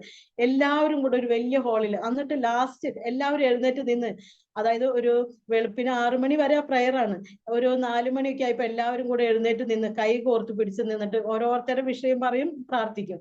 അങ്ങനെ അന്ന് എന്നെ വീണ്ടും പണ്ട് ഇന്ത്യ ഗേറ്റിൽ ഉണ്ടായ പോലെ ഒരു അനുഭവം എനിക്ക്. അപ്പോഴെനിക്കിത് അറിയുന്നില്ല എന്താണ്, ആകെ ചൂട്, എനിക്ക് അറിയുന്നില്ല, എനിക്ക് കൺട്രോൾ ചെയ്യാൻ പറ്റുന്നില്ല. ഞാൻ ഇത്ര മാത്രം പറഞ്ഞോളൂ, എനിക്ക് വേറെ ഒന്നും വേണ്ട, ഞങ്ങൾ രണ്ടുപേരും ഒരുമിച്ച് എനിക്ക് ആരാധിക്കണം. അങ്ങനെ ഒരു 2-3 മാസത്തിനുള്ളിൽ എൻ്റെ ഭർത്താവ് രക്ഷിക്കപ്പെട്ടു, സ്നാനപ്പെട്ടു എന്നുള്ള സത്യം ഞങ്ങൾ അറിഞ്ഞു.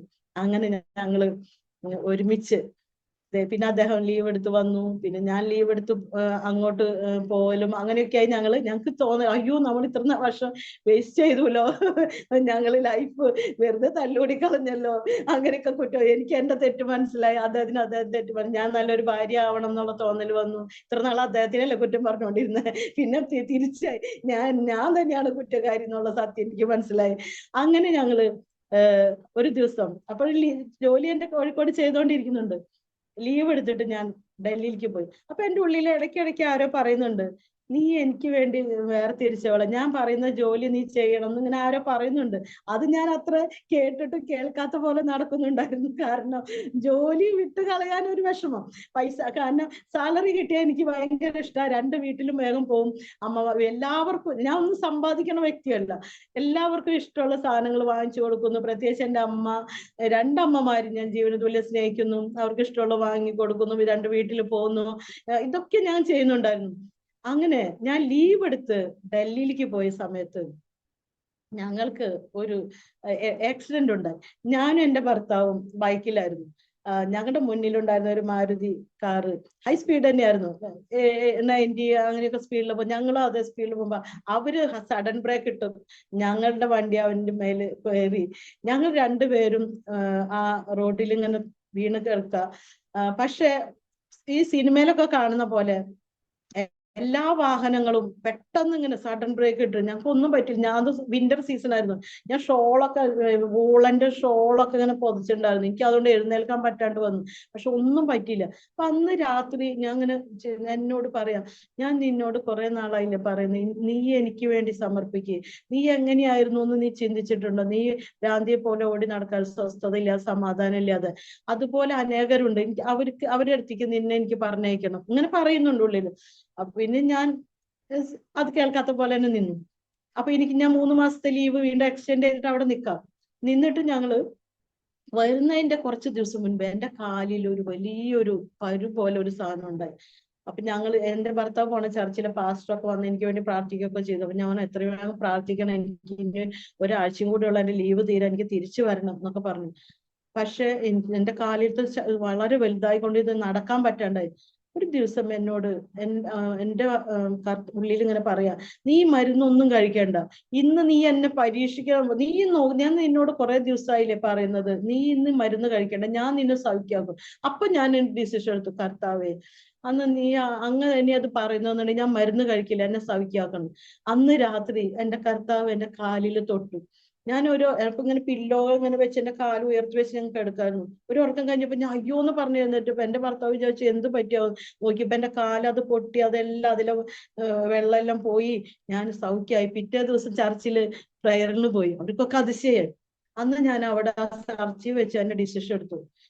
ഞാൻ ഇങ്ങനെ കുറെ പ്രാവശ്യമായി, യേശു എന്നോട് പറയുന്നുണ്ട് എന്റെ വേല ചെയ്യണം, ഞാൻ തീരുമാനിച്ചു എന്ന് പറഞ്ഞിട്ട് തീരുമാനിച്ചു. അപ്പൊ എന്റെ ഭർത്താവിനോട് പറഞ്ഞു, എന്നോട് കർത്താവ് പറഞ്ഞു കർത്താവിന്റെ വേല ചെയ്യാനായിട്ട്. അപ്പൊ അദ്ദേഹം പറഞ്ഞു, എനിക്കൊരു കുഴപ്പമില്ല, ഇതുവരെ നിന്റെ സാലറി കൊണ്ട് ഒന്നും അല്ലല്ല കാര്യങ്ങൾ നോക്കിയിരുന്ന, പക്ഷെ നിനക്ക് നിന്റേതായ കാര്യങ്ങൾക്ക് ചിലപ്പോൾ ബുദ്ധിമുട്ടുണ്ടാവും, നീ ആലോചിച്ചിട്ട് ഡിസിഷൻ എടുത്ത് നിന്നോട് ദൈവം പറഞ്ഞെങ്കിൽ ചെയ്തോ, ഞാൻ തടസ്സമല്ല എന്ന് പറഞ്ഞു. അങ്ങനെയാണ് ഞാൻ ഡിസിഷൻ എടുത്ത് കോഴിക്കോട് വന്ന് റിസൈൻ ചെയ്ത് 96-ല്, അതായത് 89-ൽ ജോയിൻ ചെയ്തിട്ട് ഞാൻ 96-ൽ 7 വർഷം മാത്രമേ ഞാൻ ജോലി ചെയ്തിട്ടുള്ളൂ. സത്യം പറഞ്ഞാൽ എന്റെ വീട്ടുകാർക്കൊന്നും അത് അത്ര അറിയില്ലായിരുന്നു, അറിഞ്ഞാലോട്ട് ആർക്കും അത് പൊരുത്തപ്പെടാൻ താല്പര്യമില്ലായിരുന്നു. ഞാൻ സത്യം പറഞ്ഞ ഒരു പേ കമ്മീഷൻ ഒരെണ്ണം പോലും ഞാൻ അനുഭവിച്ചിട്ടില്ല. എനിക്ക് അതൊന്നും ഒരു വിഷയമായിരുന്നില്ല. എനിക്ക് ഇങ്ങനെ കർത്താവിന് വേണ്ടി പ്രവർത്തിക്കണം, കർത്താവിന് കൂടുതൽ അറിയണം, ഈ ഒരു ഇത് മാത്രമായി. അങ്ങനെ ഞാൻ വീണ്ടും തുടക്കത്തിൽ പറഞ്ഞ വാക്യം വീണ്ടും പറയാണ്. ദൈവം തെരഞ്ഞെടുത്തു ലോകസ്ഥാപനത്തിന് മുൻപ്. അതുകൊണ്ട് തന്നെ എന്റെ ജീവിതത്തിൽ പല കാര്യങ്ങളും ഇങ്ങനെ പ്രതിസന്ധികൾ വന്നുകൊണ്ടിരിക്കുന്ന അറിയാം എനിക്ക്. ഇപ്പോഴറിയാം, അന്ന് അറിയില്ലായിരുന്നു. ഞാൻ റിസൈൻ ചെയ്തു പോയി. ഞങ്ങളുടെ ജീവിതത്തിൽ വീണ്ടും പ്രശ്നങ്ങൾ, കുറെ പ്രശ്നം, ഞങ്ങൾ തമ്മിലല്ല, പല വേറെ പ്രശ്നങ്ങൾ. എന്റെ വീട്ടിൽ, എന്റെ ഭർത്താവിന്റെ വീട്ടിൽ സാമ്പത്തികമായിട്ടൊക്കെ പല പ്രശ്നങ്ങൾ. അപ്പൊ പിശാചി എന്ത് പറയും? ചെവിയിൽ ഇങ്ങനെ പറഞ്ഞുകൊണ്ടിരിക്കുക. പറയില്ലേ, നിന്നോട് ആരും പറഞ്ഞില്ലല്ലോ ഇത് ചെയ്യാൻ, നിനക്ക് ഹെൽപ്പ് ചെയ്യാൻ പറ്റുന്നില്ലല്ലോ, ഈ തോന്നലൊക്കെ. പക്ഷെ ഞാൻ അതൊന്നും ശ്രദ്ധിക്കുന്നില്ല. അതിലൊരു ഇൻസിഡന്റ് ഞാൻ പറഞ്ഞുതരാം, ഒരു ടെസ്റ്റിമണിയാണ്. എന്റെ അച്ഛൻ, അമ്മ, ഞങ്ങൾ 4 മക്കളടങ്ങുന്ന കുടുംബമായിരുന്നില്ല. എന്റെ രണ്ടാമത്തെ ആ ബ്രദർ ഗുജറാത്തിലായിരുന്നു. അദ്ദേഹം നല്ല എഞ്ചിനീയർ, ONGC എഞ്ചിനീയർ ആയിരുന്നു. ഇദ്ദേഹത്തിന് 5 വർഷമായിട്ട് ഇദ്ദേഹത്തിനെ കുറിച്ച് ഒരു വിവരമില്ലാത്ത പോലെ. ഇടയ്ക്കിടയ്ക്ക് എന്നോട് കുറച്ച് കമ്മ്യൂണിക്കേഷൻ ഉണ്ടായിരുന്നു, മറ്റു വീട്ടിൽ ഒട്ടും ഇല്ലായിരുന്നു. എന്താ പറ്റിയെന്ന് അറിയില്ലായിരുന്നു. ഞാൻ ചുരുക്കി പറയാണ്. അവസാനം ഗുജറാത്തിലുള്ള ഒരാൾ വന്നിട്ട് ഞങ്ങളുടെ വീട്ടിൽ വന്ന് പറയാണ്, നിങ്ങളുടെ മകനില്ല, അദ്ദേഹം മരിച്ചു എന്ന് പറഞ്ഞപ്പോ എന്റെ അച്ഛനും അമ്മയും വളരെ ഇതായി. എന്റെ അമ്മ BP ഹൈ ആയി, എന്റെ അച്ഛനും BP ഹൈ ആയി. അച്ഛന് സ്ട്രോക്ക് പോലെ വന്നു. വീട്ടിൽ വല്ലാത്തൊരവസ്ഥ. ഞങ്ങളുടെ വീട്ടിൽ സാമ്പത്തികമായിട്ടൊക്കെ തകർന്ന ഒരു അവസ്ഥ. അപ്പൊ എന്റെ കയ്യിലുണ്ടായിരുന്ന എന്റെ സ്വർണ്ണം അതൊക്കെ ഞാൻ വീട്ടിൽ കൊടുക്കുന്നുണ്ട്, ഒക്കെ കൊടുത്തു. നിങ്ങൾക്ക് ഇഷ്ടമുള്ള പോലെ ഉപയോഗിച്ചോ. എന്റെ ഹസ്ബൻഡ് സഹായിക്കുന്നുണ്ട്. ഇതൊന്നും ആവുന്നില്ല. അച്ഛൻ ഒരാഴ്ച ഹോസ്പിറ്റലിൽ, അമ്മ ഒരാഴ്ച ഹോസ്പിറ്റലിൽ. അനിയത്തിയുടെ പഠിപ്പ് നിർത്തി. മൂത്ത ബ്രദർ ഫാമിലി ഉണ്ട്, അദ്ദേഹം ഒരു പോസ്റ്റ് ഓഫീസിൽ ചെറിയ ജോലിയാണ്. അദ്ദേഹത്തിന് 2 മക്കളുണ്ട്. വീട്ടിൽ അങ്ങനത്തെ ഒരു അവസ്ഥ. ഇതെന്റെ ശോധന സമയമാണെന്ന് എനിക്ക് മനസ്സിലായി കുറച്ച്. പക്ഷെ എനിക്ക് ഓവർകം ചെയ്യാനുള്ള അത്ര ശക്തി എനിക്ക് അന്നില്ലായിരുന്നു. മനസ്സിലായ? പക്ഷെ ഞാൻ തകർന്നില്ല, പതറിയൊന്നുമില്ല. എനിക്കറിയാം പ്രാർത്ഥിക്കണം എന്ന് അങ്ങനെ പ്രാർത്ഥിച്ചുകൊണ്ടിരുന്നു. പല കാര്യങ്ങളും ഞാൻ എൻ്റെ ജീവിതത്തിൽ ദൈവം എന്നെ വേറെ രീതിയിലേക്ക് കൊണ്ടുപോകായിരുന്നു. അതായത് എൻ്റെ ഭർത്താവ് 9 മണിക്ക് ഓഫീസിൽ പോകും. 9:30 അദ്ദേഹത്തിന്റെ ഓഫീസ്. വീട്ടിൽ നിന്ന് ഇറങ്ങും 9 മണിക്ക്. 5:30 ഓഫീസ് കഴിയും 6 മണിക്ക് എത്തും. ആ 9 മണിക്ക് അദ്ദേഹം ഇറങ്ങി 6 മണിക്ക് എത്തുമ്പോൾ ഡോർ നോക്ക് ചെയ്യുമ്പോഴാണ് ഞാൻ ആ ഇരുന്നോടത്തുനിന്ന് എഴുന്നേറ്റുണ്ടാവുള്ളൂ. അതുവരെ ഞാൻ പ്രാർത്ഥിച്ചുകൊണ്ടിരിക്കുന്നുണ്ടാവും അവിടെ. ഞാൻ പ്രാർത്ഥന എന്ന് പറഞ്ഞാൽ ഒരു റൂമുള്ളൂ എനിക്ക്. അതിൽ 1-2 പ്രാവശ്യം വല്ല വാഷ്റൂമിൽ, അന്ന് വാഷ്റൂം ഞങ്ങൾക്ക് സ്വന്തമൊന്നുമില്ല, അല്ല കുറെ വാടകക്കാർ കൂടി പറഞ്ഞുള്ളൂ. അപ്പോ എന്റെ ഒരു ഡയറി, പേന, ബൈബിൾ, ഇതുള്ളൂ. എന്റെ കണ്ണും മുഖമൊക്കെ വീർത്തിരിക്കും. അപ്പൊ ഞങ്ങളുടെ തൊട്ടപ്പുറത്തുള്ളവരൊക്കെ വിചാരിച്ചു, ഹൗസ് ഓണർ വിചാരിച്ചു ഇവർക്ക് കുട്ടികളില്ലല്ലോ അതുകൊണ്ട് കരയാന്ന്. ഞാനോത്ത് അവരങ്ങനെ വിചാരിച്ചോട്ടെ, എന്തായാലും ഒരു കാരണം കിട്ടില്ല, ഇനി കൂടുതൽ എക്സ്പ്ലനേഷൻ ഒന്നും പോണ്ട, എനിക്ക് ഇത് മതി. നിങ്ങൾക്കറിയോ ഞാൻ എന്താ പ്രാർത്ഥിക്കാന്ന് തന്നെ എനിക്കറിയില്ല. ഞാനിങ്ങനെ അന്യഭാഷ ഇങ്ങനെ ഓരോ പറഞ്ഞുകൊണ്ടിരിക്കും. പറയുമ്പോ എന്റെ ഹൃദയത്തിൽ പാട്ടുകളായിരിക്കും ദൈവം തരാ റിപ്ലൈ. ഒരുപാട് പാട്ടുകൾ ദൈവം എനിക്ക് തന്നിട്ടുണ്ട്. ഇതുവരെ വെളിച്ചത്തൊന്നും വന്നില്ല, ഒരെണ്ണേ വന്നിട്ടുള്ളൂട്ടെ, യൂട്യൂബിൽ കിടക്കുന്നുണ്ട്. അതൊരു ഹിന്ദി. മലയാളം കുറെ പാട്ടുകൾ ഇങ്ങനെ വരും, അത് എഴുതി വെക്കും. അല്ലെങ്കിൽ എന്തെങ്കിലും വചനത്തിൽ നിന്ന് എഴുതി വെക്കും. എൻ്റെ ഒരു സ്ഥലമുണ്ട്, അവിടെ ഞാൻ വെറുതെ ഇങ്ങനെ ഇരിക്കും. ഞങ്ങൾ ഇങ്ങനെ പണ്ട് ആ ഹോസ്റ്റലിൽ ഉണ്ടായിരുന്നു സംസാരിച്ച പോലെ അതിനേലും ഓരോ കാര്യങ്ങൾ പറയാ. ഇത് ഡെയിലി സാറ്റർഡേ സൺഡേ എനിക്ക് ഭയങ്കര ചിന്തയാണ്. സാറ്റർഡേ സൺഡേ ഹസ്ബൻഡ് വീട്ടിലുണ്ട്, അപ്പൊ എനിക്കിത് പറ്റില്ല, റൂമല്ലേ ഉള്ളു ഞങ്ങൾക്ക്. അപ്പൊ ഇങ്ങനെയായിരുന്നു. ദൈവം ഓരോന്ന് പഠിച്ചു. അപ്പൊ എന്റെ ഉള്ളില് ഇങ്ങനെ ആവുന്നുണ്ട്, എന്നെ ഇങ്ങനെ ഉരുക്ക് വരുന്ന പോലെ ഇങ്ങനെ മോൾഡ് ചെയ്ത്. അപ്പൊ പ്രശ്നം ഒരു ഭാഗത്ത്. വീട്ടിൽ നിന്ന് എഴുത്ത് വന്നാൽ ഞാൻ പെട്ടെന്നൊന്നും പൊളിച്ചു വായിക്കില്ല. എന്റെ ഹസ്ബൻഡ് ഓഫീസിലെ എഴുത്ത് വരും, അത് കൊണ്ടുവന്നാൽ ഞാൻ അത് വെച്ചിട്ട് എന്റെ വെള്ളിയാഴ്ച ഉപവാസ പ്രാർത്ഥന, ശനിയാഴ്ച ഉപവാസ പ്രാർത്ഥന, കിണ്ടൻ ചാർജ് അതൊക്കെ കഴിഞ്ഞ് സൺഡേ ആരാധന കഴിഞ്ഞിട്ട് അത് ഉറപ്പുള്ളൂ. കാരണം എനിക്ക് ആ ധൈര്യം കിട്ടാൻ വേണ്ടിയിട്ട് പെട്ടെന്നൊന്ന് വായിച്ചാൽ അത് ഇതാവും. അപ്പൊ ഞാൻ എന്തായാലും ട്രാജഡികളും കുറെ കാര്യങ്ങളും അത് വായിക്കാനുള്ള ശക്തി തന്നെ സൺഡേ ആരാധന കഴിഞ്ഞ് എന്റെ ഭർത്താവിന് ഭക്ഷണമൊക്കെ കൊടുത്തതിന് ശേഷം വായിക്കുന്നത്. ഇതാണ് പതിവ്. അങ്ങനെ ചെയ്തുകൊണ്ടിരിക്കുക സമയത്ത് ഒരു മെസ്സേജ് ഞാൻ കേൾക്കാം, എസ്തേറിന്റെ മെസ്സേജ് പാസ്റ്റർ പ്രസംഗിച്ചത് ചർച്ചിൽ. അപ്പൊ എന്റെ ബ്രദറിനെ കുറിച്ച് അറിവില്ല, വീട്ടില് മരിച്ച പോലെ അവസ്ഥ, അവർക്ക് ഓരോ പ്രശ്നങ്ങള്. ആ സമയത്ത് എസ്തേറിനെ കുറിച്ചുള്ള മെസ്സേജ് കേട്ടപ്പോ 3 ദിവസം ഉപവസിച്ച്, ആദ്യമായിട്ട് എന്നെ സ്ട്രൈക്ക് ചെയ്തത് 3 ദിവസം ഉപവസിക്കുന്ന കാര്യം. അപ്പൊ ഞാൻ ദൈവത്തോട് പറയുന്നു, ഞാനൊന്ന് 3 ദിവസം ഒന്ന് ഉപവസിക്കട്ടെ. എന്തിനാ? എനിക്ക് ഒരു കാര്യം മാത്രം അറിഞ്ഞാൽ മതി, വാസ്തവമായി എന്റെ ബ്രദർ മരിച്ചോ ഇല്ലയോ, ജീവിച്ചിരിപ്പുണ്ടോ ഇല്ല, എനിക്ക് അതറിഞ്ഞാൽ മതി, വേറെ ഒന്നും വേണ്ട. അപ്പൊ ഞാൻ എന്റെ ഭർത്താവിനോട് പറഞ്ഞു, എന്നെ നിർബന്ധിക്കരുത് ഭക്ഷണം ഒന്നും കഴിക്കാൻ, ഞാൻ 3 ദിവസം ഉപവസിക്കാൻ. ആദ്യമായിട്ടോ എന്റെ ലൈഫിൽ ഉപവസിച്ചത് അന്നാണ്. അങ്ങനെ ആദ്യത്തെ ദിവസം ഒന്നും തോന്നിയില്ല. 2ാമത്തെ ദിവസം ഇദ്ദേഹം 2 വീലർ ഓടിച്ചു വരുന്ന കാണാം. 3ാമത്തെ ദിവസം കണ്ട വിഷൻ എന്താണെന്ന് അറിയാമോ? ഞാൻ കോഴിക്കോട് വർക്ക് ചെയ്യുമ്പോൾ എനിക്കൊരു കൂട്ടുകാരി ഉണ്ടായിരുന്നു, അവളോട് ഞാൻ എല്ലാം ഷെയർ ചെയ്യുമായിരുന്നു. അപ്പൊ അവള് നല്ല ടോളാണ്, കോഴിക്കോടുള്ള മിക്കവരും ഭയങ്കര ടോളാണ്. അവള് മാച്ച് ഒരു ചെറുക്കനെയൊന്നും കിട്ടിയിട്ടില്ല, കല്യാണം നടക്കില്ല. എനിക്ക് കാണിച്ചു തരാം, എന്റെ ബ്രദർ വന്നിട്ട് അവളായിട്ട് കല്യാണം കഴിയുന്നത് ദൈവം കാണിച്ചു. ഞാൻ എന്റെ വീട്ടിലേക്ക് എഴുതി. എന്റെ അമ്മ പറയുന്നത് എനിക്ക് അതൊന്നും കേൾക്കണ്ട, നീ ബൈബിളിൽ നിന്ന് പറഞ്ഞു തുടങ്ങിയിട്ട് കുറെ കാലം, ഞങ്ങൾക്ക് അതൊന്നും വേണ്ട, നിനക്ക് ഞങ്ങളോട് സ്നേഹമൊന്നും ഇല്ലല്ലോ, ഞങ്ങൾ ഇട്ട് പോയില്ലോ എന്ന് പറഞ്ഞാൽ അവര് അനിയത്തി പറഞ്ഞു ഞങ്ങൾക്ക് നിന്റെ എഴുത്തൊന്നും വേണ്ട. എന്റെ എഴുത്ത് ഒരു പറയും നിന്റെ എഴുത്ത് വായിക്കുന്നതിലും ഭേദം അപ്പുറത്തെ വീട്ടിലെ ഒരു തോമസ് എന്ന് പറഞ്ഞ ചേട്ടൻ്റെ അവരെ വീട്ടിൽ നിന്ന് വല്ല ബൈബിൾ മേടിച്ച് വായിക്കുന്നത്, ഇനി അവിടെ അത് നടന്നു ഇവിടെ നടന്നു ഇതൊക്കെയല്ലേ എഴുത്തിലുള്ളൂ, ഞങ്ങൾക്ക് വേണ്ടത്. അവർക്ക് എഴുത്തും. ഞാൻ പറഞ്ഞു അമ്മയുടെ മകൻ ജീവിച്ചിരിപ്പുണ്ട്, എന്റെ കൂട്ടുകാരിയായിട്ട് വിവാഹം നടക്കും, ഞാൻ എന്റെ എഴുത്താണ്. അവര് പറയും ഈ പൊട്ടത്തരൊക്കെ കേട്ട് മടുത്തു കേട്ടാന്ന് പറഞ്ഞു. നിങ്ങൾക്കറിയാമോ, ഞാൻ ചുരുക്കി പറയാം, 88 എന്റെ ചേട്ടൻ വന്നു, എനിക്ക് ഫോൺ ഫെയ്ത്തോമിലെ നമ്പർ കൊടുത്തിരുന്നു. ഞങ്ങൾ തൃശ്ശൂർക്കാരാ, എന്റെ ചേട്ടൻ ഗുജറാത്തിൽ നിന്ന് പോസ്റ്റിംഗ് ഇന്ത്യൻ ഓയിലിന്റെ രാമനാട്ടുകര എന്ന് പറഞ്ഞ കോഴിക്കോടുള്ള രാമനാട്ടുകരയിലേക്ക് ഇന്ത്യൻ ഓയിലിന്റെ പുതിയ പ്രൊജക്റ്റിലെ അവിടുത്തെ ഇൻചാർജ് ആയിട്ട് എന്റെ ചേട്ടനെ ദൈവം അയച്ചു കോഴിക്കോടേക്ക്. അപ്പൊ എന്റെ ക്വസ്റ്റ്യൻ ഫസ്റ്റ് എന്താ, എന്നെല്ലാം മൂത്താണല്ലോ, ഇദ്ദേഹം നല്ല സ്മാർട്ടായിരുന്നു. എപ്പോഴും പണ്ടൊക്കെ പറയും ഞാനിങ്ങനെ പൈസ ഒന്നും ചെലവാക്കി കല്യാണം കഴിക്കില്ല, ലവ് മാരേജ് ചെയ്യുള്ളൂ എന്ന് പറഞ്ഞിരുന്ന തമാശ. ഞങ്ങൾ 4 പേരെല്ലാം എല്ലാം പറയുന്നുണ്ട്. ഫസ്റ്റ് ക്വസ്റ്റ്യൻ എന്റെ ചേച്ചി മക്കളൊക്കെ ഉണ്ടോ, നിനക്ക് എന്താ അതൊക്കെ അന്നൊക്കെ പറഞ്ഞു എന്ന് വെച്ചാൽ അങ്ങനെ ലൈഫ് ഒന്നുമില്ല. എന്തായാലും കുറച്ച് നാളായപ്പോ ഞാൻ പറഞ്ഞു അന്നൊരു കാര്യം, എന്റെ ഒരു ഫ്രണ്ട് ഉണ്ട്, എന്റെ ഫ്രണ്ടാണെന്ന് കരുതി കല്യാണം കഴിക്കണ്ട. അവളോട് പറഞ്ഞു എന്റെ ബ്രദറാണെന്ന് കരുതി നീ കല്യാണം കഴിക്കണ്ട, അദ്ദേഹത്തിന് പിന്നാലെ ഭാര്യ മക്കൾ വരുമെന്ന് എനിക്ക് അറിഞ്ഞുകൂടാ. ഇങ്ങനെ 2 കൂട്ടരോടും ഉള്ള കാര്യം പറ, അത് കഴിഞ്ഞിട്ട് പിന്നെ എന്നെ പിടിക്കരുതല്ലോ അതുകൊണ്ടേക്ക്, അതുകൊണ്ട് പറഞ്ഞു. അങ്ങനെ അവരുടെ 99 അവര് വിവാഹം കഴിഞ്ഞു, അവർക്കൊരു മകളുണ്ട്. നടന്ന സംഭവമാണ്. അന്ന് അവര് ഇത് എങ്ങനെ സംഭവിച്ചു, ഞാൻ പറയും ഇതാണ് ദൈവം, ഞാനല്ല പറയുന്നത്. എന്റെ അമ്മയ്ക്കൊക്കെ ആശ്ചര്യമായി. ഇവള് ജോലിയൊക്കെ വിട്ട് ഇങ്ങനെയൊക്കെ ഭ്രാന്തിയായി നടന്നാലും എന്തൊക്കെയോ ഇവളെ ഉള്ളിൽ ഉണ്ടല്ലോ എന്നൊരു തോന്നൽ ഇവർക്കും വന്നു. ഇവളെ എന്തൊക്കെ പറയുന്നത് ശരിയാവുന്നുണ്ടല്ലോ. ഞാൻ ഇതാണ് ദൈവം, മനസ്സിലായ? അങ്ങനെ ദൈവം സംഭവിപ്പിച്ചു. ആ ഉപവാസ പ്രാർത്ഥനയിൽ ദൈവം ആൻസർ തന്നത്. പക്ഷെ എന്റെ ലൈഫിൽ ഓരോ പ്രശ്നങ്ങൾ ഞങ്ങൾ ഇങ്ങനെ ഓരോന്ന് കൂടിക്കൊണ്ടിരുന്നപ്പോൾ വീണ്ടും ഒരു കാര്യം കൂടെ നിങ്ങളോട് പറയാൻ ആഗ്രഹിക്കുന്നു. ഒരു ദിവസം ഞാൻ ദൈവത്തോട് ചോദിച്ചൊരു കാര്യം, കർത്താവേ, ഞാനൊരു പൊട്ടിയെ പോലെ നീ പറഞ്ഞതെല്ലാം ഞാൻ ഓക്കെ കർത്താവേ, എന്റെ ഏറ്റവും വലിയ എന്റെ ഫ്രണ്ട്സുകളൊക്കെ പ്രൊമോഷനായി ഓരോ ഓഫീസറാവും പലത്, ഞാൻ അതെല്ലാം മറന്നു. ഞാൻ എങ്ങനെ ജീവിച്ചിരുന്ന ആ സ്റ്റൈലെല്ലാം എന്റെ മാറി. ഒരു മാസത്തെ മുഴുവൻ സാലറി കൊണ്ട് ഡ്രസ്സ് വാങ്ങിച്ച മാസങ്ങളൊക്കെ എനിക്കുണ്ട്. എന്റെ കയ്യിൽ എനിക്ക് ഇഷ്ടമുള്ള പോലെ അങ്ങനത്തെ വ്യക്തി ആ ജീവിതമൊക്കെ മാറ്റി. എനിക്കിപ്പോ ബൈബിൾ വായിക്കുക, പ്രാർത്ഥിക്കുക, പഠിക്കുക, പാട്ട് പാടുക, ഇങ്ങനത്തെ ചിന്തകൾ മാത്രം, എല്ലാം ലിമിറ്റ്. നിന്നെ മാത്രം ഇതുകൊണ്ടിരിക്കും. ഇനി പ്രശ്നങ്ങൾ തീരുന്നില്ലല്ലോ കർത്താവ്. കർത്താവ് എന്താ മറുപടി പറഞ്ഞെന്നറിയാമോ? നിങ്ങൾക്ക് വേണ്ടി ഞാൻ പറയാം. എന്നോട് പറഞ്ഞു നിന്റെ കൂട്ടുകാരിക്ക് നിന്നെ ഏറ്റവും ആദ്യം പഠിപ്പിച്ച സ്റ്റോറി ഏതാ? ഞാൻ പറഞ്ഞു 5 അപ്പവും 2 മീനും. ആ സ്റ്റോറി തന്നെ ഞാൻ നിനക്ക് പറയാൻ പോവാന്ന്. അത് തന്നെ വീണ്ടും എന്താ നീ പറയാൻ ഉദ്ദേശിക്കാന്ന് പറയും, എന്തായാലും കേൾക്കാം. അദ്ദേഹം പറഞ്ഞു 5 അപ്പം 2 മീനും കർത്താവിന്റെ കയ്യിൽ കൊടുത്തപ്പോ കർത്താവ് എന്ത് ചെയ്തു? അതിനെ സ്വർഗത്തിലേക്ക് നോക്കി വാറ്റി നുറുക്കി കൊടുത്തു. അല്ലെ? ഒരപ്പത്തെ 2 ആക്കി നുറുക്കുമ്പോ 2 ആൾക്ക്, 10 ആക്കി നുറുക്കി 10 പേർക്ക്, 20 ആക്കി നുറുക്കി 20 പേർക്ക്. ഇതുപോലെ കർത്താവ് പിതാവിന്റെ കയ്യിൽ ഏൽപ്പിച്ചപ്പോ പിതാവ് അവന് നുറുക്കി, ഇല്ലേ? നുറുക്കിയപ്പോ എത്രത്തോളം നുറുക്കി?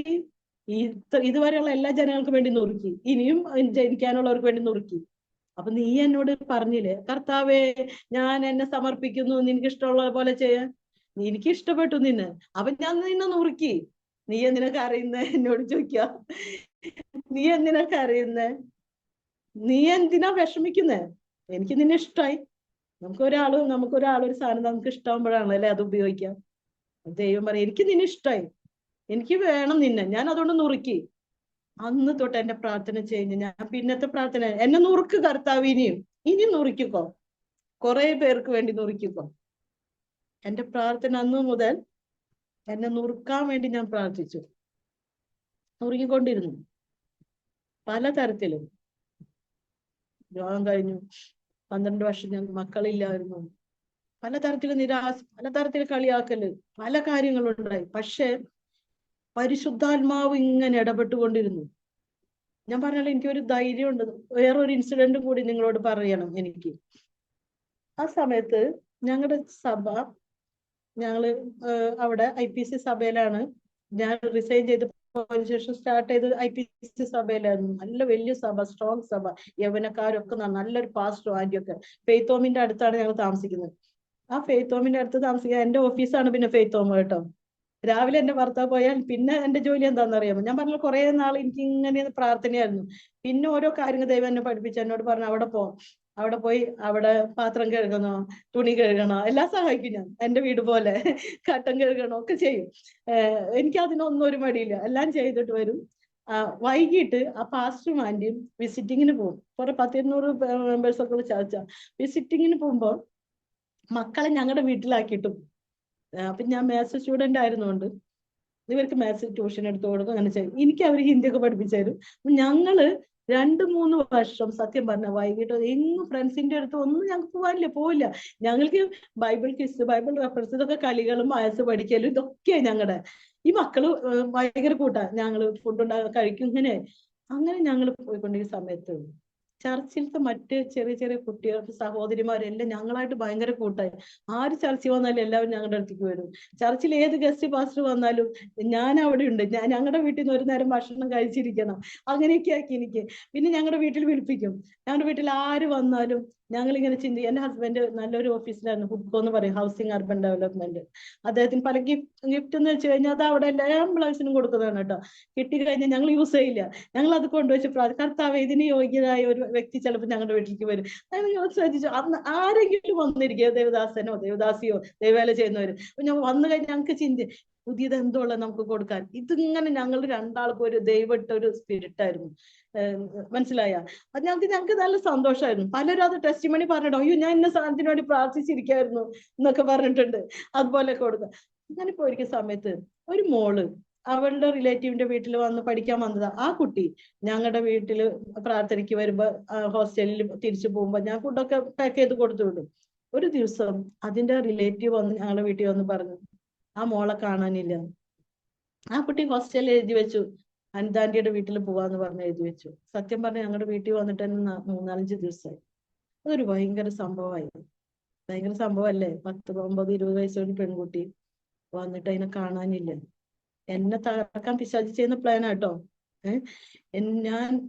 ഞാനപ്പോ എല്ലാവരും ചർച്ചിന്റെ ഉള്ളില് ഈ ഒരു സംസാരം ഉണ്ട്, ഞങ്ങൾ പുതിയതായി വന്നോളെങ്കിലും എല്ലാത്തിലും ഞങ്ങളുണ്ടാവും.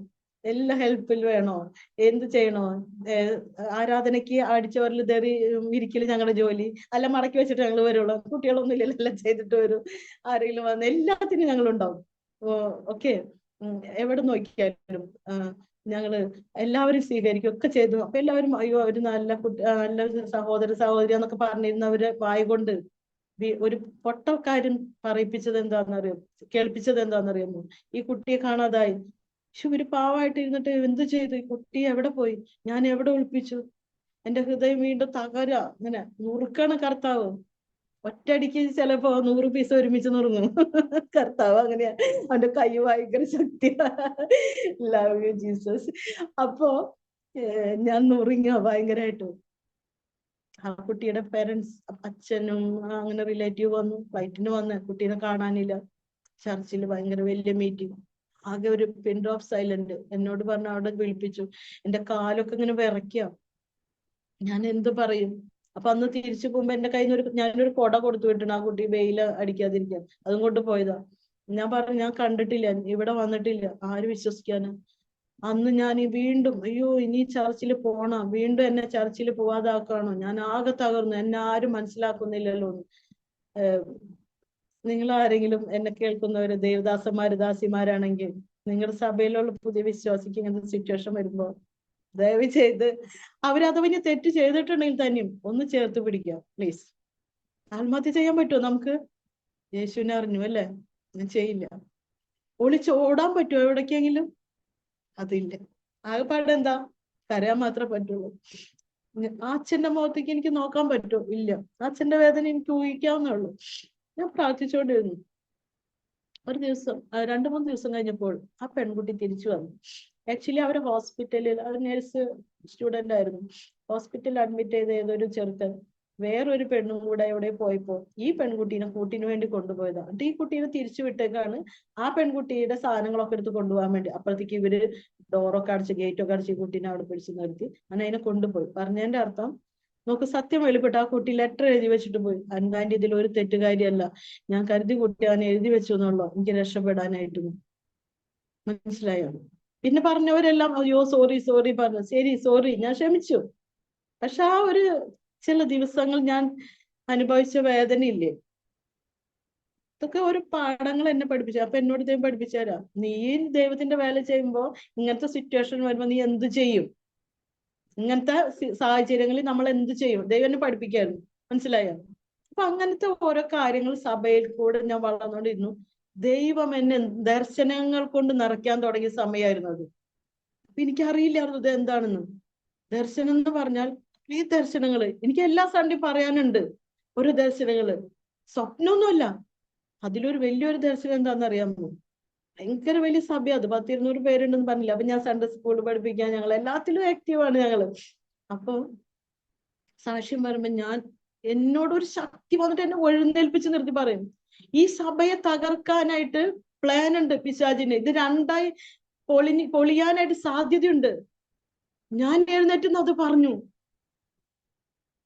എനിക്കറിയാം കുറച്ച് നാൾ കഴിഞ്ഞപ്പോ അത് സംഭവിച്ചു. അവിടെ ആരാളെന്ന് ദൈവം എനിക്ക് കാണിച്ചു. ഞാൻ പറഞ്ഞില്ല, ആളെ പേര് പറഞ്ഞില്ല. എല്ലാവരും ഇതെന്ത് ഈ കുട്ടി ഇപ്പൊ. അപ്പൊ മൂപ്പന്മാര് ഒത്തിരി വർഷത്തെ വിശ്വാസികളുടെ ഇടയിലാണ്, നമ്മൾ ശിശുക്കളാണ്. പക്ഷെ എനിക്കതൊന്നും നോക്കണ്ടല്ലോ. ഞാൻ എനിക്ക് ആകപ്പാടെ ആരാധിക്കുമ്പോ ദൈവം ഞാൻ ഓരോന്ന് പറയുമ്പോ ഞാനത് പറയും ഇങ്ങനെ. ഇന്നും ഓരോ വിഷനുകളും ജോസഫിന് എപ്പോഴും അവന്റെ ദർശനവും സ്വപ്നവും തന്നെയായിരുന്നു അവന്റെ ശത്രുവായത് അല്ലെ. ഇതുപോലെ പല ദർശനങ്ങൾ എനിക്ക് തന്നുകൊണ്ടിരുന്നു പ്രിയരെ. ഞാൻ ഈ ടെസ്റ്റിമണി പറയാനായിട്ട് ഞാൻ ഈ ദേവദാസിനോട് റിക്വസ്റ്റ് ചെയ്തത്, നിങ്ങളൊക്കെ ചിലപ്പോൾ അദ്ദേഹം വിളിച്ചതായിരിക്കും. ഞാൻ എന്തിനാണെന്നറിയാമോ അത് ചോദിക്കാൻ കാരണം? ഈ ദർശനങ്ങൾ എൻ്റെ ഡയറികൾ നിറഞ്ഞിരിക്കും. ഓരോന്ന് തരുമ്പോൾ ഞാൻ ദൈവത്തോട് ചോദിച്ചൊരു കാര്യമുണ്ട്, നീ ഇതെല്ലാം പറഞ്ഞിട്ട് ഞാൻ എവിടെ പോയി പറയാൻ? എനിക്ക് ഈ മീഡിയയും കാര്യങ്ങളൊക്കെ വളരെ ലിമിറ്റഡ്. ഞാനൊരു ഇല്ലിറ്ററേറ്റ് ആണ് ആ കാര്യത്തിൽ. എനിക്ക് ഇഷ്ടമില്ലാത്ത കുറെ കാര്യം ഞാൻ ചെയ്തിരുന്നത്, പലതും ഓഫാക്കി ബാങ്കിൽ പോയില്ല, അങ്ങനത്തെ കുറെ കാര്യങ്ങൾ ഞാൻ ഇങ്ങനെ. എനിക്ക് എപ്പോഴും ഇഷ്ടമുണ്ട് എന്റെ കർത്താവിന്റെ കൂടെ വെറുതെ ഇരുന്ന് വർത്താനം പറയാം. എടാന്നൊക്കെ വിളിക്കും ഞാൻ കർത്താവിനെ, ഒരു പാകൽ പോലെ. എന്റെ ഭർത്താവല്ലേ, നീ എങ്ങനെ ഇരിക്കുന്ന, എന്താ കഴിച്ച, എങ്ങനെയൊക്കെ ചോദിക്കുക. ആളുകൾ വിചാരിക്കും എനിക്ക് വല്ല ഭ്രാന്താന്ന്. എനിക്ക് എന്റെ യേശുവായിട്ടുള്ള ഒരു ബന്ധം എന്ന് പറഞ്ഞാൽ എനിക്ക് അത് എക്സ്പ്ലെയിൻ ചെയ്യാൻ പറ്റില്ല. അപ്പൊ എന്നോട് ഓരോ കാര്യങ്ങൾ ഇങ്ങനെ പറഞ്ഞു തരും, ദർശനങ്ങൾ. കൊറോണയുടെ സമയത്ത് തൊട്ട്, കൊറോണ ഞങ്ങളുടെ ആ ഏരിയയിൽ ആരൊക്കെ സംഭവിക്കാൻ പോകുന്നത് തൊട്ട് പല കാര്യങ്ങള് ദർശനം വഴി ഓരോ സംസാരിച്ചുകൊണ്ടിരുന്നു. പല വ്യക്തികൾ, പല ഫേമസ് ഒരു ദേവദാസന്റെ സ്റ്റേജുകളിൽ പല സംസ്ഥാനങ്ങളിൽ പോയി പ്രസംഗിക്കുന്നതാ. ഒരു ദിവസം എന്നോട് പറയാ, നീ ഫോൺ ചെയ്, നമ്പർ ഞങ്ങളുടെ കയ്യിലുണ്ടായിരുന്നു. നിൽക്കുന്നത് ചെളിക്കുണ്ടിലാണ്, വിരിഞ്ഞു നിൽക്കുന്നുണ്ട്, ഭയങ്കര നല്ല ഭംഗിയുള്ള താമരപ്പൂവാണ്, പക്ഷെ ചെളിക്കുണ്ടിലാണ്. ഇപ്പൊ തന്നെ പറയും, ഞാൻ പേടിയ കർത്താവ്, ഞാൻ ഇങ്ങനെ പറയും. നീ പറഞ്ഞോ, എനിക്ക് പറയുന്നവരെ സ്വസ്ഥത ഉണ്ടായില്ല. ഞാനിപ്പോ ആരും അപമാനിക്കാൻ പറയുന്നതല്ല കേട്ടോ, ഞാൻ വലിയ ആളാണെന്ന് കാണിക്കാനല്ല. ഞാൻ ഇത് പറഞ്ഞപ്പോ അദ്ദേഹം, അയ്യോ സിസ്റ്ററെ എനിക്ക് വേണ്ടി പ്രാർത്ഥിക്കണം, അദ്ദേഹത്തിന്റെ ലൈഫിൽ ഒരു തെറ്റ് പറ്റി പോയി കിടക്കുന്ന സമയമായിരുന്നു. അപ്പൊ എനിക്ക് ധൈര്യം വന്നത് എപ്പോഴാണെന്നറിയാമോ? ദൈവം തന്നെ ഇത് പറയാൻ പറയുന്നു, അത് ഞാൻ ചെയ്യാൻ അനുസരിച്ച് തുടങ്ങി. ഞാൻ ചിലപ്പോ ആട്ടൊക്കെ കുഴയ്ക്കുമ്പോഴായിരിക്കും അതവിടെ ഇട്ടിട്ട് പോയി, എത്രയോ പ്രാവശ്യം അതൊക്കെ ഉണങ്ങി പോയിട്ടുണ്ട്. തുണി കഴുകുമ്പോഴായിരിക്കും, നീ വാ, എനിക്ക് ഇതിനോട് പറയണ്ട, ഇന്ന ആളോട് സംസാരിക്കും. എന്റെ മിനിസ്ട്രി അങ്ങനെയാണ്. എനിക്ക് വലിയ ഇന്റർനാഷണൽ കാര്യങ്ങളോടൊന്നും എനിക്ക് വലിയ താല്പര്യമില്ല. ഉള്ള സത്യം ഞാൻ പറയാലോ. ചെറിയ കാര്യങ്ങളിൽ ഇങ്ങനെ വിഷനുകൾ ഓരോന്നിനും എനിക്ക് ദൈവം പർട്ടിക്കുലർ കാര്യങ്ങൾ പറഞ്ഞുകൊണ്ട് തന്നുകൊണ്ടിരുന്നു. അങ്ങനെ ആ സഭ അവിടെ അന്ന് പൊളിയുന്നതിന് മുൻപ് തന്നെ ദൈവം ഞങ്ങൾക്ക് സ്വന്തമായി വീട് തന്നു ഗാസിയാബാദില്. ദൈവം ഞങ്ങളോട് പറഞ്ഞു, ഞങ്ങൾക്ക് ആവശ്യമുണ്ട്. ഞങ്ങൾ ഗാസിയാബാദിൽ മിനിസ്ട്രി തുടങ്ങി. ഹിന്ദിക്കാരുടെ ഹിന്ദി ഒരു ABCD പറഞ്ഞ് 5 തൊട്ട് 10 വരെ പഠിച്ചു. എന്റെ ഭർത്താവിന് 50-50 മാർക്ക് മേടിച്ചെന്ന് പറയാം. എനിക്ക് 18-20 മാർക്ക് കിട്ടിയിട്ടുള്ള ഹിന്ദിയിൽ. പക്ഷെ ഹിന്ദി വായിക്കാൻ എനിക്കിഷ്ടം, അറിയാനൊന്നും എനിക്കറിയില്ല, അത് പറയാൻ മനസ്സിലാവും. അങ്ങനത്തെ ആള് ദൈവം കഴിച്ചു. ഞങ്ങൾ തീരുമാനിച്ചു, മലയാളികളെ അന്വേഷിച്ച് നമ്മൾ പോവില്ല, മലയാളത്തിൽ പ്രാർത്ഥന നടത്തില്ല, മലയാളം ഒന്നും വേണ്ട, ഹിന്ദി മതി. അമാരെ സ്വർഗീയ പിതാന്ന് തുടങ്ങും, അവസാനം യേശുവിന്റെ നാമത്തിൽ നിന്ന് പറയേണ്ടി വരും, ചിലവാക്കും മറക്കും. പക്ഷെ ധൈര്യം ഉണ്ടായിരുന്നു. എന്റെ ഭർത്താവ്, നിനക്ക് നല്ല ധൈര്യം, നീ തെറ്റാലും നീ പറയും. അങ്ങനെ പറഞ്ഞ് പ്രാർത്ഥന തുടങ്ങി. പ്രാർത്ഥന എവിടെ ഏറ്റവും ആദ്യം തുടങ്ങിയെന്ന് അറിയോ? ഞങ്ങൾക്ക് സ്വന്തം വീട് തന്നു, സിംഗിൾ സ്റ്റോറി വീട് ദൈവം തന്നു. നമുക്ക് ദൈവം ഒരുപാട് നന്മകൾ തന്നു കേട്ടോ. അതൊന്നും ഞാൻ അധികം പറയാൻ ആഗ്രഹിക്കുന്നത്, ഒക്കെ നമ്മുടെ ടെമ്പററി ആണ് ഇവിടെ. എങ്കിലും ചിലത് എടുത്ത് പറയേണ്ട ആവശ്യമുണ്ട്. കാരണം പലരും നാട്ടിൽ നിന്ന് ഡൽഹി കാണാൻ വന്ന് ഞങ്ങളുടെ വീട് കണ്ട് അതിശയിച്ചിട്ടുണ്ട്. നീ ജോലിയൊക്കെ വിട്ട് കളഞ്ഞിട്ടു എവിടെ ഇത്ര നല്ല വീട് കിട്ടി, എത്ര നല്ല വീട്, സിംഗിൾ സ്റ്റോറി, നാട്ടിലെ പോലെ. അത് നല്ല പറയാം, ചെടികളും പൂക്കളും. എന്റെ ഹസ്ബൻഡ് ഒരു സിവിൽ എഞ്ചിനീയർ ആയതുകൊണ്ട് നല്ല ഭംഗിയിൽ ആ വീടൊക്കെ ഞങ്ങൾ ചെയ്തായിരുന്നു. അങ്ങനെയൊക്കെ തന്നിട്ടുണ്ട്. അതൊക്കെ ടെസ്റ്റിമണികളാണ്. ദൈവം ആർക്കും കടക്കാരനല്ല എന്ന് തെളിയിക്കാൻ വേണ്ടിയിട്ട്. മനസ്സിലായോ? അങ്ങനെ ആ ഗാസിയാബാദിലും വീട് പണി വന്ന ലേബേഴ്സിന്റെ ഇടയിലാണ് മിനിസ്ട്രി തുടങ്ങിയത്. അവരെ വീട്ടില്, അവരാ നാട്ടിൽ പോയി പ്രാർത്ഥിച്ചു, ഗ്രാമത്തില് അവിടെ പോയി പ്രാർത്ഥിച്ചു. ഞങ്ങൾ ഫ്രീ എഡ്യൂക്കേഷൻ തുടങ്ങി. 150-200ഓളം പിള്ളേര് വന്നു. Free education. പ്രത്യേകിച്ച് പെൺകുട്ടികൾക്ക് നല്ല റെൻസ് കൊടുക്കാനൊക്കെ ആയിരുന്നു. പെൺകുട്ടികൾ ഇഷ്ടമല്ലല്ലോ ഗ്രാമത്തില്, UP-യിലെ അവരമ്മമാർക്കൊക്കെ. അങ്ങനെ കുറെ കാര്യങ്ങൾ ചെയ്തുകൊണ്ടിരുന്നു. ഒരു ദിവസം ഒരു ഇൻസിഡന്റ് ഉണ്ടായി. ഞാൻ ട്യൂഷൻ പഠിപ്പിക്കാൻ പോവാ. അപ്പൊ എന്റെ ഭർത്താവ് ഓഫീസിലായിരിക്കുമല്ലോ, ഞാൻ വേറെ 2-3 ടീച്ചർമാർ അവിടെ വെച്ചിട്ടുണ്ട്, അവിടെ തന്നെ പിള്ളേര്. ഞാനിങ്ങനെ പോവാ വില്ലേജിലേക്ക്. ഭയങ്കര കാടാണ്, ഇങ്ങനെ ഫാം ഹൗസ് പോലെ, ഇങ്ങനെ കടുക് പല കൃഷി ചെയ്യുന്നുണ്ടല്ലോ, അതിന്റെ പുള്ളി കൂടെ അങ്ങനെ പോണം. ഒരുത്തൻ ബൈക്കിൽ ഇങ്ങനെ മിറർ നോക്കി വരുന്നത്. എനിക്കറിയില്ല എന്ന് അവൻ എന്നെ കൊല്ലാൻ വരുന്നതെന്ന്. എനിക്കതിനറിയുന്നു. ഞാനിവിടുന്ന് അവിടെ എത്തുന്നവരെ യേശോട്ട് വർത്താനം പറഞ്ഞപ്പോ അവിടെ നിന്ന് ഇങ്ങോട്ട് അങ്ങനെ വരും. എനിക്ക് വേറെ ഒന്നും അന്വേഷിക്കേണ്ട കാര്യമില്ല. ഒരാഴ്ച കഴിഞ്ഞപ്പോഴാണ് ഒരു കുട്ടി എന്നോട് പറഞ്ഞത്, അതായത് അവന്റെ അച്ഛൻ പറഞ്ഞിട്ടാണ് അവരറിഞ്ഞത്, ഇവിടെ വരുന്ന മാഡത്തിനെ കൊല്ലാൻ എന്റെ മോന് പ്ലാൻ ഉണ്ടായിരുന്നു, പക്ഷെ അവന് ആക്സിഡന്റിൽ അവിടെ മരിച്ചായിരുന്നു. മനസ്സിലായോ? ഞാനിത് പറഞ്ഞു, നമ്മൾ ആരും മരിക്കാനോ നമ്മൾ പ്രാർത്ഥിക്കുന്നില്ല. ഇത് കഴിഞ്ഞിട്ടാണ് നമ്മൾ അറിയുന്നത്. ഞാൻ പറഞ്ഞതിന്റെ അർത്ഥം, നമ്മൾ ആരാ? ദൈവത്തിന്റെ കൺമണിയാണ്. നമ്മുടെ കണ്ണിലേക്ക് ആരെങ്കിലും വിരൽ കൊണ്ടുവന്ന് ഇങ്ങനെ തുറന്ന് പിടിക്കുക ആരെങ്കിലും? ദൈവത്തിന്റെ കൺമണിയാണ് നമ്മള്. ദൈവം നമ്മളെ സൂക്ഷിക്കും. പിന്നെ ഞങ്ങള് സ്കൂള് തുടങ്ങി, കുട്ടികളുടെ എണ്ണം കൂടി. ഇപ്പൊ സ്കൂളുകാർക്ക് ദേഷ്യമായിട്ട് അവിടെ പഞ്ചായത്ത് വിളിപ്പിക്കലും, ഞങ്ങൾ രണ്ടുപേരും തല്ലാനൊക്കെ വിളിപ്പിച്ചു, എന്നെ എന്റെ ഭർത്താവിനും. ഞങ്ങള് നല്ല കൂളായിട്ട് പാട്ട് പാടിയിട്ടില്ല അവിടെ ചെന്ന്. അപ്പൊ ആ മൂപ്പന്മാര് പറയാന്ന്, അവിടെ അറിയാലോ ഗ്രാമത്തിൽ ഒരു വാതിലല്ലേ ഉണ്ടാവുള്ളൂ, അപ്പൊ അവർക്ക് രക്ഷപ്പെടാൻ ഒരു സ്ഥലമേ ഉള്ളൂ. അവര് പറഞ്ഞു, പിന്നെ അയ്യോ അവരുടെ വരവും സന്തോഷം കണ്ടപ്പോ എല്ലാവരും അടുത്ത് നമസ്തേ അങ്കിൾജി, നമസ്തേ ആന്റിജി, എല്ലാവരും നമസ്തേയൊക്കെ പറഞ്ഞു. എനിക്ക് ആരെയൊക്കെ ചോദിച്ചത് തല്ലാൻ വിചാരിച്ചവർക്കൊന്നും തല്ലാൻ തോന്നിയില്ല. ഞങ്ങള് തല്ലാൻ വേണ്ടി വിളിപ്പിച്ചതാ. ഞാൻ പലപ്പോഴും പറയാറുണ്ട് ഒരു കാര്യം, ഇന്ന് നോർത്ത് ഇന്ത്യയിൽ പല പ്രശ്നങ്ങൾ നമ്മൾ നടക്കുന്നുണ്ട്. പക്ഷെ ഒരു കാര്യത്തിൽ നമുക്ക് എവിടെയോ ഒരു കുറവുണ്ടെന്ന് എനിക്ക് തോന്നാറുണ്ട്. അതായത് മലയാളി മിഷണറിമാര്, ഞാൻ ആരും കുറ്റപ്പെടുത്തല്ല, നമ്മൾ അവിടുത്തെ ആളുകളെ സ്നേഹിക്കണം. നമ്മൾ ഏത് നാട്ടിലെ എവിടേക്കാണ് നമ്മൾ അയച്ചാൽ അവിടുത്തെ ആളുകളെ സ്നേഹിക്കുക, അവരിൽ കഴിക്കുന്ന പോലത്തെ ഭക്ഷണം കഴിക്കുക, അവരോട് സംസാരിക്കുക. അവർക്ക് തോന്നണം ഇവര് ഞങ്ങളിൽ ഒരാളാണല്ലോ എന്നൊരു തോന്നൽ വരുമ്പോണ്ടല്ലോ നമ്മൾ അവർ സ്നേഹിച്ചു തുടങ്ങും. ഇല്ലേ? ഞങ്ങൾ അനുഭവിച്ചുകൊണ്ട് പറഞ്ഞതാണ്. ഞങ്ങൾക്ക് ദൈവം അങ്ങനത്തെ മക്കളെ തന്നു. എനിക്ക് 12 വർഷം മക്കളില്ലാത്ത കാര്യമുള്ള സമയത്ത് ദൈവം എന്നോട്, നിനക്ക് ഒന്നല്ല, നിനക്ക് പല മക്കളെ തരും എന്ന് പറഞ്ഞിട്ടുണ്ടായിരുന്നു. ഞാൻ അപ്പൊ ദൈവത്തോട് പറയുന്ന ഒരു കാര്യമുണ്ട്, എനിക്ക് സാധാരണ ബിലീവർ ഒന്നും വേണ്ട. ഞങ്ങൾക്ക് ഇങ്ങനെ അയ്യോ അന്ന ശരിയായി അത് ശരിയായി അങ്ങനെയല്ല വേണ്ടത്. എനിക്ക് ഡിസൈപ്പിളുകളെ വേണം, ശിഷ്യന്മാരെ വേണം. ഞാനൊരു ശിഷ്യാണ്. എനിക്ക് ഈ ലോകത്തിൽ എന്ത് നഷ്ടമായാലും നമുക്കതൊന്നും കുഴപ്പമില്ല. ഞാൻ യേശുവിന് വേണ്ടി നിൽക്കും. ഞങ്ങള് ഡൽഹി UP-യിലായിരിക്കും, ഞങ്ങൾ അങ്ങനെ പ്രാർത്ഥിക്കും. എന്റെ ഭർത്താവ് ഓഫീസിൽ പോകുമ്പോൾ ഞാനും മോളും ഭർത്താവ് കൈകോർത്ത് പിടിച്ച് പറയും, മോളോടും പറയും, ഇന്ന് നമ്മളോട് എടുത്ത് ആരെങ്കിലും തോക്ക് ചൂണ്ടി വന്നത് ഇങ്ങനെ യേശുവിന് തള്ളിക്കളഞ്ഞിനി കൊല്ലുന്ന് പറഞ്ഞ മക്കൾ, മോളെ കരയരുത് കേട്ടോ, നിങ്ങൾക്ക് വിഷമിക്കരുത്, നമ്മുടെ യേശുവിന്റെ എത്തി പോകും. അങ്ങനെ നിന്നിട്ടുണ്ട് ഞങ്ങള്. നമ്മൾ യേശുവിന് വേണ്ടി നിൽക്കണം. എന്ത് കിട്ടോ കിട്ടാതിരിക്കെ, അതിന് വേണ്ടിയിട്ടല്ല നമ്മൾ യേശുവിനെ സ്നേഹിക്കാൻ. യേശുവിന് ഒരാളെ വേണം, യേശുവിന് നമ്മളെ വേണം, ഒരു ശരീരം വേണം. ആ ശരീരം എന്റെ നിങ്ങളുടെ, മനസ്സിലായ? മറ്റുള്ളതൊക്കെ ദൈവം നോക്കൂ. ഇങ്ങനെ ദൈവം ഞങ്ങളൊക്കെ മക്കളെ തന്ന് അവിടെ അനുഗ്രഹിച്ചു. അവിടെ സഭയായി.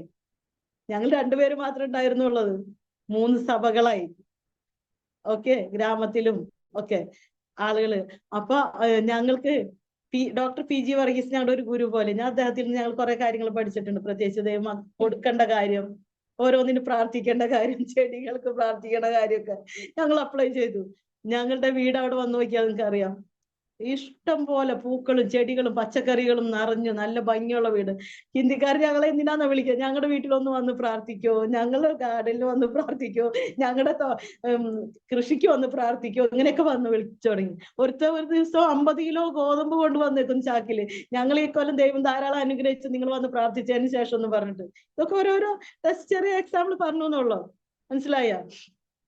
അങ്ങനെ ഞങ്ങള് അവിടെ പ്രവർത്തിച്ചു തുടങ്ങി. എൻ്റെ ഭർത്താവ് ജോലിയോടുകൂടെ, അദ്ദേഹം എഞ്ചിനീയർ ആണല്ലോ, ജോലിയോടുകൂടെ ഞാൻ ജോലി ഇല്ലാതെ ഞങ്ങള് ഒരുമിച്ച് ഓരോ കാര്യങ്ങൾ ചെയ്യാൻ ദൈവം ഞങ്ങൾ ഉപയോഗിച്ചു. ദൈവമാണ് ചെയ്യുന്നത് കേട്ടോ, ഞങ്ങൾക്ക് ഒരു അതിൽ നിന്നൊന്നും ഞങ്ങൾ എടുക്കുന്നില്ല.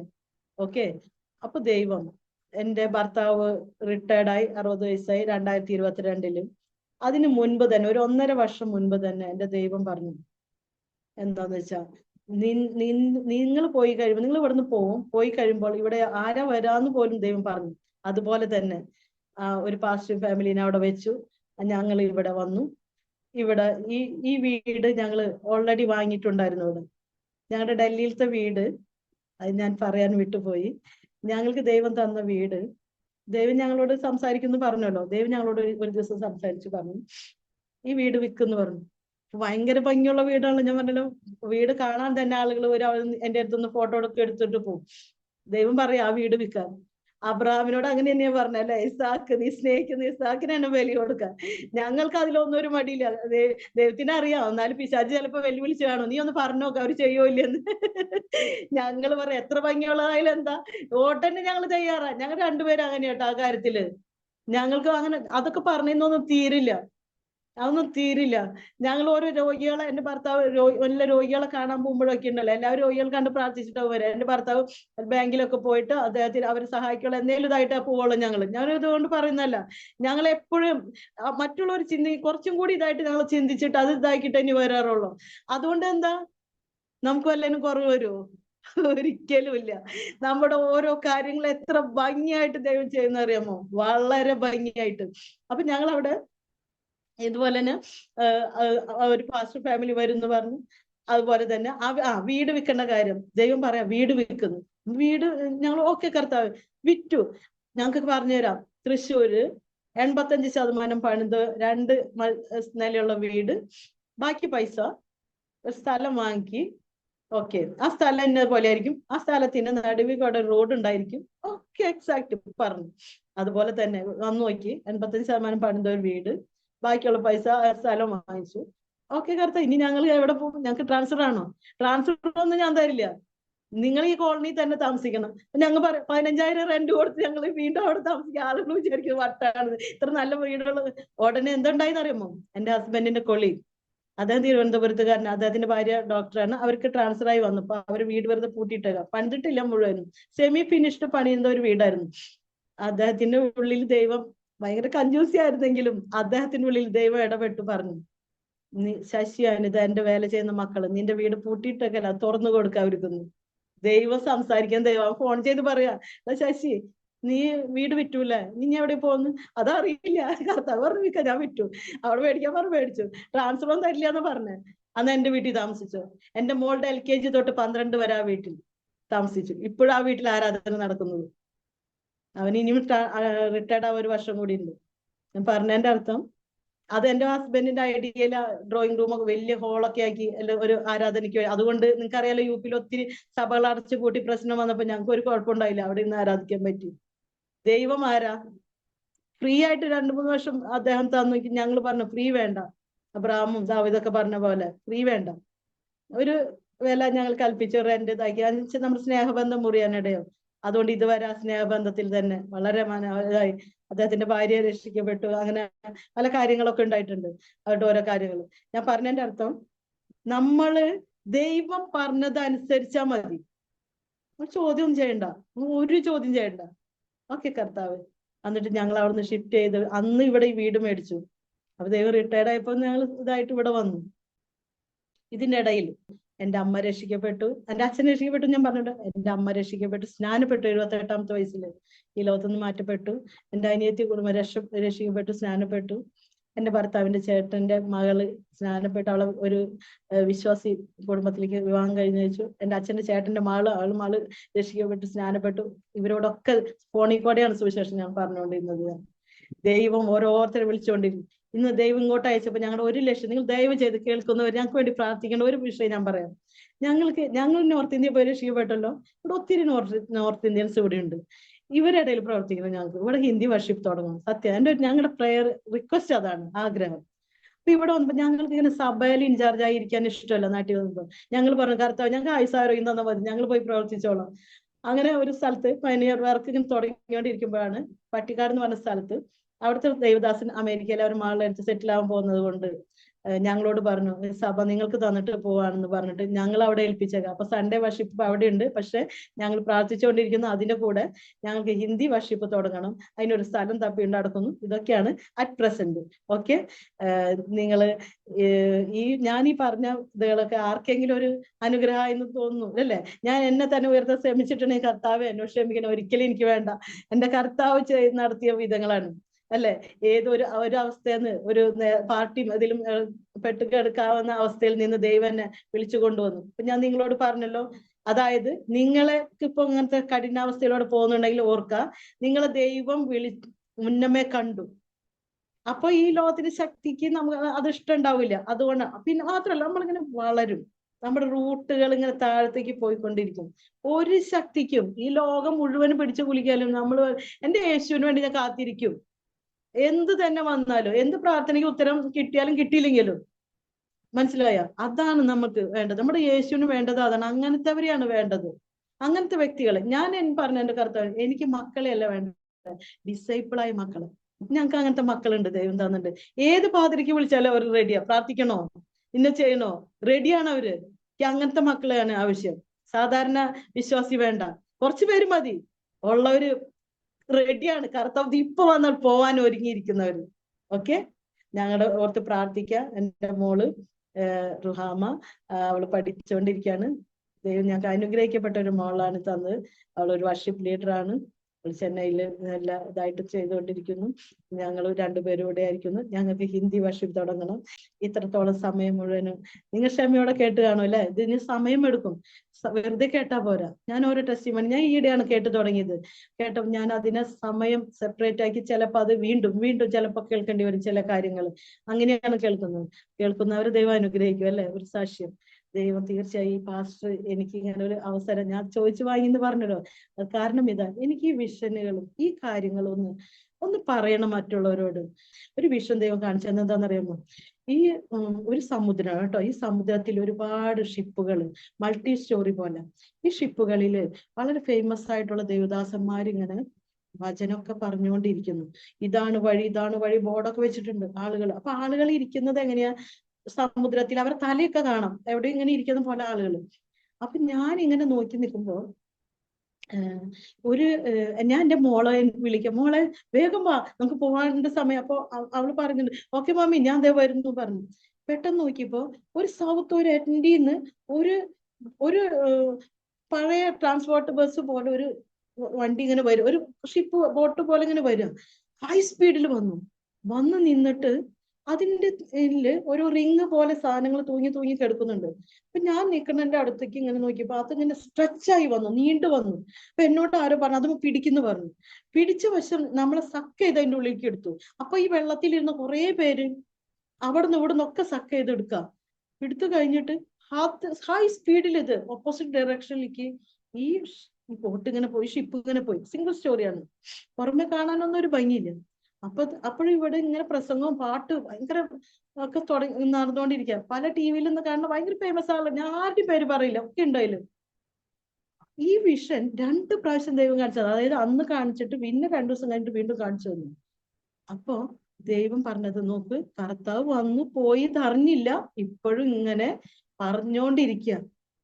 ഞാൻ നിങ്ങളോട് ഒരു കാര്യം പറയട്ടെ, ദയവ് ചെയ്ത് പേഴ്സണൽ റിലേഷൻ യേശുവുമായിട്ട് ഇല്ലാതെ നമ്മൾ 24 hours ടിവിയിലും മൊബൈലോ യൂട്യൂബിലോ ഒന്നും ഇരുന്ന് നമ്മൾ സമയതാക്കിയത്. അത് വേണ്ടെന്നല്ല, പക്ഷെ ജീസസുമായിട്ടൊരു ബന്ധം. അതായത് എന്ത് ബന്ധം? അപ്പൊ കർത്താവ് ഈയിടെ പഠിപ്പിക്കുക, ഇടുക്കുവാതിലൂടെ കടക്കാത്തവൻ എൻ്റെ അടുത്ത് വരില്ല. എന്താണ് ഇടുക്കുവാതില്? നമ്മളൊരാളോട് ഒരു തെറ്റ് ചെയ്ത അവനോട് ക്ഷമിക്കാന്നോ വെറുതെ ക്ഷമിക്കല്ല, അത് ചെയ്തിട്ടില്ല എന്നുള്ള പോലെ ക്ഷമിക്ക്. അങ്ങനത്തെ ഒരു ഹൃദയം. മറക്കാൻ പറ്റില്ല നമുക്ക്. കാരണം എന്താ വെച്ചാൽ നമുക്ക് ഓർമ്മശക്തി ഉള്ളതുകൊണ്ട് മറക്കാൻ പറ്റില്ല, പക്ഷെ ക്ഷമിക്കാൻ പറ്റും. നമ്മളിൽ 1% കളങ്കം വന്നാൽ നമുക്ക് പോകാൻ പറ്റില്ല പ്രിയരെ. അതാണ് നിങ്ങൾ മറ്റൊന്നും നോക്കണ്ട. കർത്താവെന്ന് പറഞ്ഞ് കാണിച്ചു തന്ന വിഷ്ണത് ഇടയ്ക്കിടയ്ക്ക് ഞാൻ അത് ഓർക്കും. വന്നു പോയി അറിഞ്ഞില്ല. നമ്മൾ ഏത് കൂട്ടത്തിലാണ് നമ്മൾ നിൽക്കുന്നത്? എനിക്ക് ഇതും കൂടി ഒന്ന് പറയാനാണ് ഞാൻ പാസ്റ്ററോട് പെർമിഷൻ ചോദിച്ച് ഞാൻ മേടിച്ചത്. ഇനി ഞാൻ സന്തോഷമായി എനിക്ക്. കാരണം ദൈവം ഏൽപ്പിച്ച കുറച്ച് കാര്യങ്ങൾ പറഞ്ഞല്ലോ. മുഴുവനും റൂട്ട് വെട്ടിക്കളയാനൊന്നും ഞാൻ ആഗ്രഹിക്കുന്നില്ല. ഇപ്പൊ ഈ പോയ റൂട്ടിന് വേണ്ടി ഞാൻ ഹാർഡ് വർക്ക് ചെയ്ത് വീണ്ടും പുതിയത് ഞാൻ സൃഷ്ടിക്കും. ദൈവം തരും എനിക്ക് എന്നാലേ നിലനിൽക്കാൻ പറ്റുള്ളൂ. ഓക്കെ, അതുകൊണ്ട് ദൈവം നിങ്ങളെ ധാരാളമായിട്ട് അനുഗ്രഹിക്കട്ടെ. ഏതെങ്കിലും ഒരു വ്യക്തിക്കെങ്കിലും അനുഗ്രഹമായി അത് മതി. കാരണം ഞാനൊരു വ്യക്തിയായിരുന്നില്ല, ഞാൻ ഒരു വ്യക്തി ഒറ്റയ്ക്ക് കയറി വന്നതല്ലേ. അതുപോലെ ഒരു വ്യക്തി ഇമ്പോർട്ടന്റ് തന്നെ ദൈവത്തിന് ഒരു എസ്തേർ കൊണ്ട് എന്തെല്ലാം കാര്യങ്ങൾ ചെയ്തു അല്ലേ. അതുകൊണ്ട് നമ്മളും നമ്മുടെ മക്കളില്ലേ, അവരെങ്ങനെ വളർത്തണം? എസ്തേറിനെ പോലെ. എന്താ? ഇന്നത്തെ ലോകത്തില് ദൈവമക്കൾക്ക് എഗെയിൻസ്റ്റ് ആയിട്ട് പ്രവർത്തിക്കുന്ന ശക്തിക്ക് വേണ്ടി എഴുന്നേൽക്കാൻ നമ്മുടെ മക്കൾക്ക് ബുദ്ധിയുണ്ട്, ജ്ഞാനമുണ്ട്, പൊട്ടൻഷ്യൽ ഉണ്ട്, കഴിവുണ്ട്. അവരതിനു വേണ്ടി നിർത്തും, അവരതിനു വേണ്ടി തയ്യാറാക്കുക. അവര് വായി തുറക്കട്ടെ. അവര് കളക്ടർമാരാവട്ടെ, അഡ്വക്കേറ്റ് ആവട്ടെ, പല അങ്ങനത്തെ ഇതിലും ആവട്ടെ. അതിനു വേണ്ടി നമുക്ക് ഒരുങ്ങാം. ദൈവം ധാരാളം അനുഗ്രഹിക്കട്ടെ. പാസ്റ്റർ വളരെ വളരെ നന്ദി. ഇങ്ങനെ ഇത്ര ക്ഷമയോടെ കേട്ടിരുന്ന് എനിക്കിങ്ങനെ സമയം തന്നതിന് എല്ലാത്തിനും ദൈവം ധാരാളം അനുഗ്രഹിക്കും. Thank you. കർത്താവിൻ്റെ ദാസി പ്രിയ അനിതാ സിസ്റ്റർ, വളരെ ഹൃദയസ്പർശിയായ അനുഭവങ്ങൾ പങ്കുവയ്ക്കുവാൻ സർവകൃപാലുവായ ദൈവം സിസ്റ്ററിനെ കൃപ ചെയ്തത് ഓർത്ത് ഞാൻ ദൈവത്തിന് നന്ദി പറയുന്നു, സ്തോത്രം ചെയ്യുന്നു. ഒരു കമ്മ്യൂണിസ്റ്റ് പാർട്ടി ബന്ധമുള്ള ഒരു ഭവന അന്തരീക്ഷത്തിൽ, അല്ലെങ്കിൽ പാർട്ടി ഓഫീസ് പോലെ പ്രവർത്തിച്ചുകൊണ്ടിരുന്ന ഒരു കുടുംബത്തിൽ ജനിച്ച ഒരു ബാല്യകാലത്തിലെ ചില ഓർമ്മകൾ പറഞ്ഞു. അവിടെ നിന്ന് ലഭിച്ചതായ ഇൻസ്പിറേഷൻ നിമിത്തം ആ ഒരു തീഷ്ണത കൈവിടാതെ അതിൻ്റെ മുദ്രാവാക്യങ്ങൾ വിളിക്കുന്നതിനും പതാക ഏന്തുന്നതിനും കൊടിതോരണങ്ങൾ ചുമക്കുന്നതിനും അതിൻ്റേതായ പിൻബലത്തിൽ ഒരുപാട് യാത്രകൾ ചെയ്തു, ഒരുപാട് കാര്യങ്ങൾ ചെയ്തു. പക്ഷേ ആ ഒരു സാഹചര്യത്തിൽ നിന്ന് അടർത്തി മാറ്റി സ്വർഗത്തിലെ ദൈവത്തിൻ്റെ പദ്ധതിയിൽ പങ്കാളിയാക്കുവാൻ ദൈവം കൊണ്ടുപോയതായ അനുഭവങ്ങൾ ആണ് കേൾക്കുവാൻ കഴിഞ്ഞത്. പ്രാരംഭത്തിൽ സിസ്റ്റർ ഓർപ്പിച്ച ഒരു കാര്യം ഞാൻ ഓർക്കുന്നു. ഒരു വൃക്ഷത്തിൻ്റെ നിരവധി വേരുകൾ ഉള്ളതുപോലെയാണ് സാക്ഷ്യം എന്ന് പറയുന്നത്. ഒരു വൃക്ഷത്തിന് ഒരുപാട് വേരുകളുണ്ട്. ഒരു വൃക്ഷത്തിൻ്റെ വേരുകൾ ഒരിക്കലും ഒരേ ദിശയിലേക്കല്ല പോകുന്നത്. അതിൻ്റെ വേരുകൾ ആഴത്തിലേക്ക് പോകുന്നതുണ്ട്, ചുറ്റുപാടും സഞ്ചരിക്കുന്നതുണ്ട്, വിവിധ ഇടങ്ങളിൽ ഇങ്ങനെ പടർന്ന് പന്തലിക്കുന്ന ആ ഒരു വൃക്ഷത്തിൻ്റെ വളർച്ച അനുസരിച്ച് അതിൻ്റെ വേരുകൾ നീണ്ടു പോകുവാനിടയായിത്തീരും. ആ വേരുകളൊക്കെ ചെല്ലുന്ന ലക്ഷ്യസ്ഥാനത്ത് നിന്ന് അതിന് ആവശ്യമായിരുന്നതൊക്കെ അത് ആ വൃക്ഷത്തിന് വേണ്ടിയിട്ട് ശേഖരിക്കുക സ്വാഭാവികമാണ്. ചിലപ്പോൾ ആ വൃക്ഷത്തിന് വേണ്ടാത്ത ചില കാര്യങ്ങളായിരിക്കാം ചില വേരുകളിലൂടെ കയറി വരുന്നത്, ചിലത് വേണ്ടുന്നതായിരിക്കാം. ഏതൊരു മനുഷ്യൻ്റെയും അവസ്ഥയിൽ ഇങ്ങനെയുള്ള സാഹചര്യങ്ങൾ ഉണ്ട് എന്നുള്ള കാര്യത്തിന് യാതൊരു സംശയവുമില്ല. ആ വേരുകൾ വലിച്ചെടുക്കുന്ന ഗുണമോ ദോഷമോ ആയ കാര്യങ്ങളാണ് ആ വൃക്ഷത്തെ യഥാർത്ഥ വൃക്ഷമാക്കി മാറ്റുന്നത്. ആ വൃക്ഷത്തിൽ നിന്ന് ചിലപ്പോൾ നമ്മൾ പ്രതീക്ഷിക്കുന്ന ഫലം ലഭിച്ചെന്ന് വരും, ചിലപ്പോൾ ലഭിച്ചില്ല എന്ന് വരും. അതിന് കാരണക്കാരൻ ആ വേര് തന്നെയാണ്. ആ വേരിൻ്റെ കുഴപ്പം കൊണ്ട് തന്നെയാണ് ആ വൃക്ഷം ചിലപ്പോൾ ഫലം പുറപ്പെടുവിക്കുന്നതും ഫലം മോശമാകുന്നതും ഫലം നന്നായി പുറപ്പെടുവിക്കുന്നതും ചിലപ്പോൾ നഷ്ടപ്പെട്ടു പോകുന്നതും ആ വൃക്ഷം പോലും നശിച്ചു പോകാൻ കാരണമായി തീരും. എന്നാൽ സിസ്റ്റർ ജനിച്ച് വളർന്നതായ സാഹചര്യത്തിലെ ആ വേര് പറിച്ചു മാറ്റി മറ്റൊരു ദേശത്തേക്ക് ദൈവം തമ്പുരാൻ നടുവാൻ ഇടയായി തീർന്നു. അവിടെ ആ വൃക്ഷം വലിച്ചെടുത്തതായ ചില നല്ല അനുഭവങ്ങളെക്കുറിച്ച് കേൾക്കുവാൻ കഴിഞ്ഞു, ചില മോശമായ അനുഭവങ്ങളെക്കുറിച്ചും കേൾക്കുവാൻ തക്കവണ്ണം കഴിഞ്ഞു. മോശമായ അനുഭവം എന്ന് പറയുമ്പോൾ ആത്മഹത്യ എന്ന് പറയുന്ന കയ്പിൻ്റെ വേരുകൾ, വിഷാദത്തിൻ്റെയും നിരാശയുടെയും അകൽച്ചയുടെയും ചില അനുഭവങ്ങളുടെ വേരുകൾ അവിടെ മുളച്ചു. ആ വേരുകൾ ആ വൃക്ഷത്തെ തകർത്തെറിയുവാൻ തക്കവണ്ണം ശക്തമായിട്ട് ആ വേരുകൾ അവിടെ പ്രവർത്തിച്ചു. പക്ഷേ മറുവശത്തെ ചില വേരുകൾ ക്രൂശിലെ സ്നേഹത്തിൻ്റെ ജീവജലം ആ വൃക്ഷത്തിലേക്ക് വലിച്ചെടുത്തുകൊണ്ടേയിരുന്നു. ക്രിസ്തുവിൻ്റെ സ്നേഹം, മാറ്റമില്ലാത്ത വചനത്തിൻ്റെ സാന്നിധ്യം, ചില പ്രത്യേകിച്ച് ആ മണിപ്പൂരി സഹോദരിയുമായിട്ടുള്ള കൂട്ടായ്മയിൽ ലഭിച്ചതായ ക്രിസ്തുവിൻ്റെ സ്നേഹം ഒരു വേരിലൂടെ ആ വൃക്ഷത്തിലേക്ക് കയറിക്കൊണ്ടിരുന്നത് കൊണ്ട് ബാക്കിയുള്ള എല്ലാ കയ്പിൻ്റെ വേരുകളും അവിടെ നിർജീവമാകുവാനിടയായിത്തീർന്നു. ഇല്ലായിരുന്നു എങ്കിൽ, ഇങ്ങനെ ഒരു വേര് അവിടെ പ്രവർത്തിച്ചില്ലായിരുന്നു എങ്കിൽ ഇങ്ങനൊരു സാക്ഷ്യം എന്നിവിടെ ഒരിക്കലും പ്രസ്താവിക്കുവാൻ കഴിയുമായിരുന്നില്ല.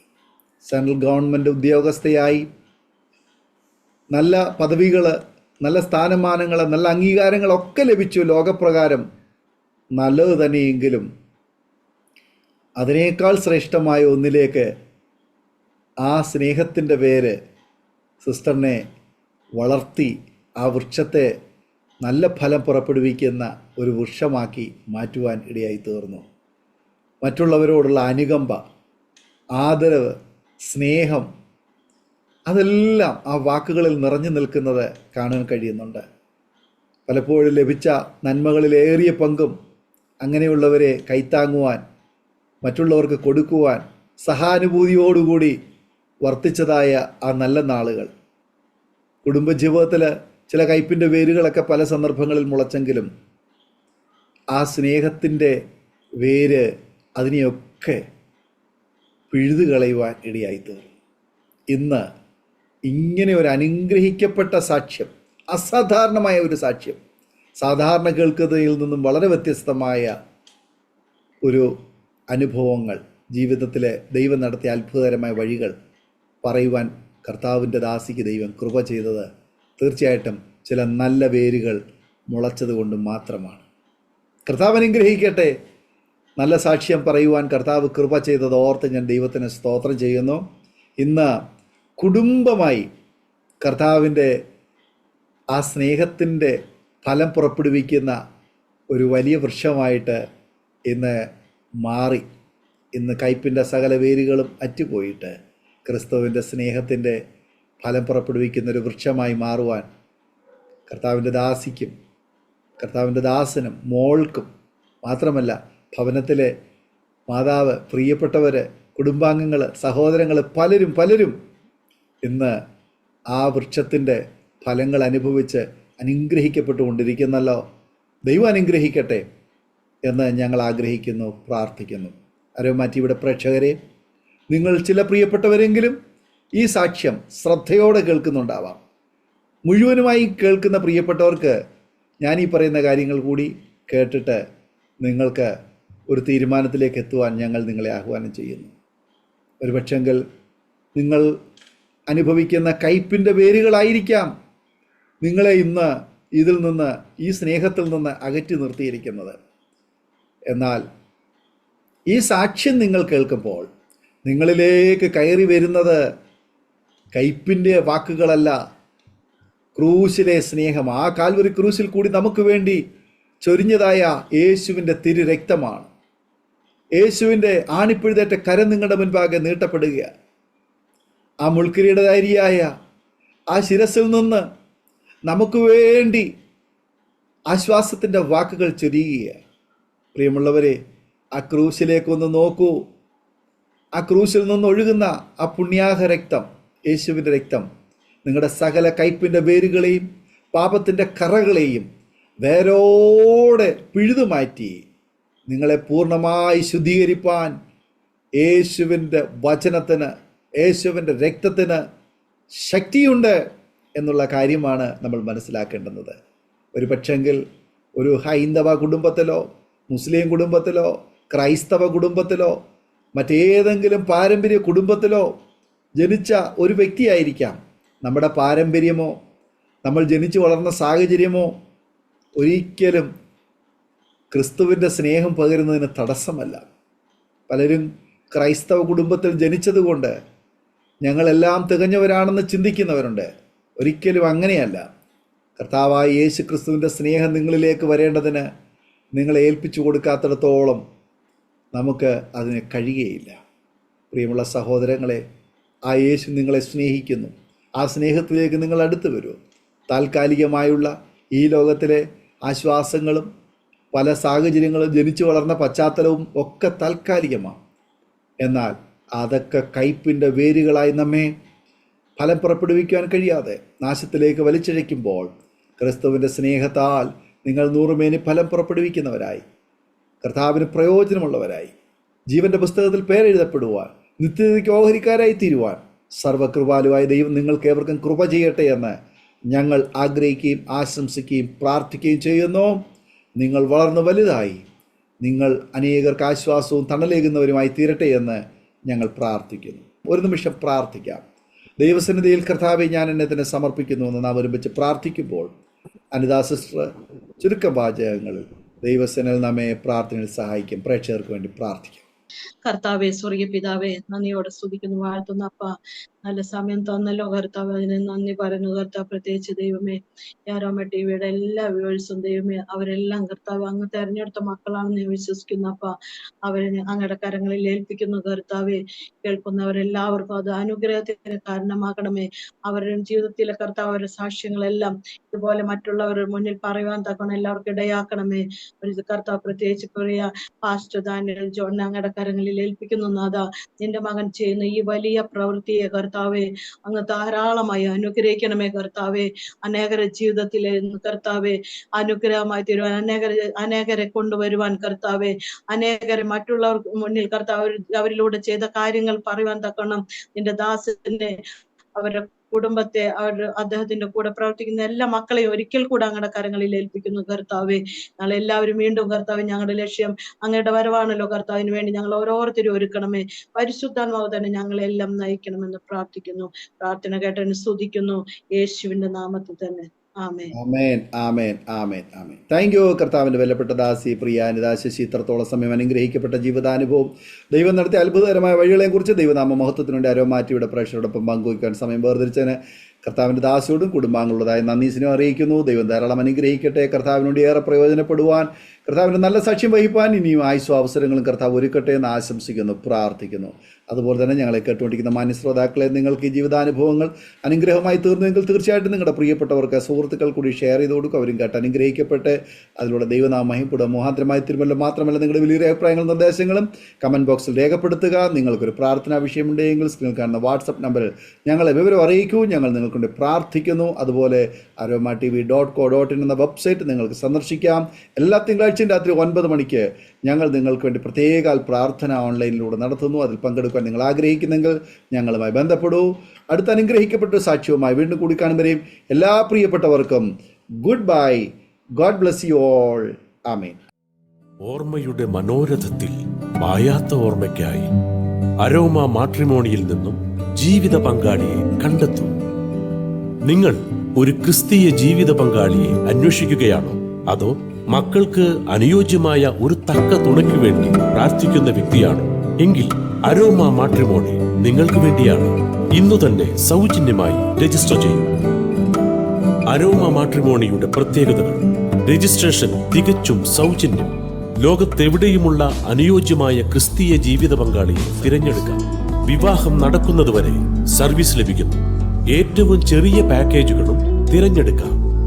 അരോമ മാട്രിമോണി നിങ്ങൾക്കായി ഒരുക്കുന്നു വിവാഹം പരമാനന്ദം. Email aroma matrimony2020@gmail.com.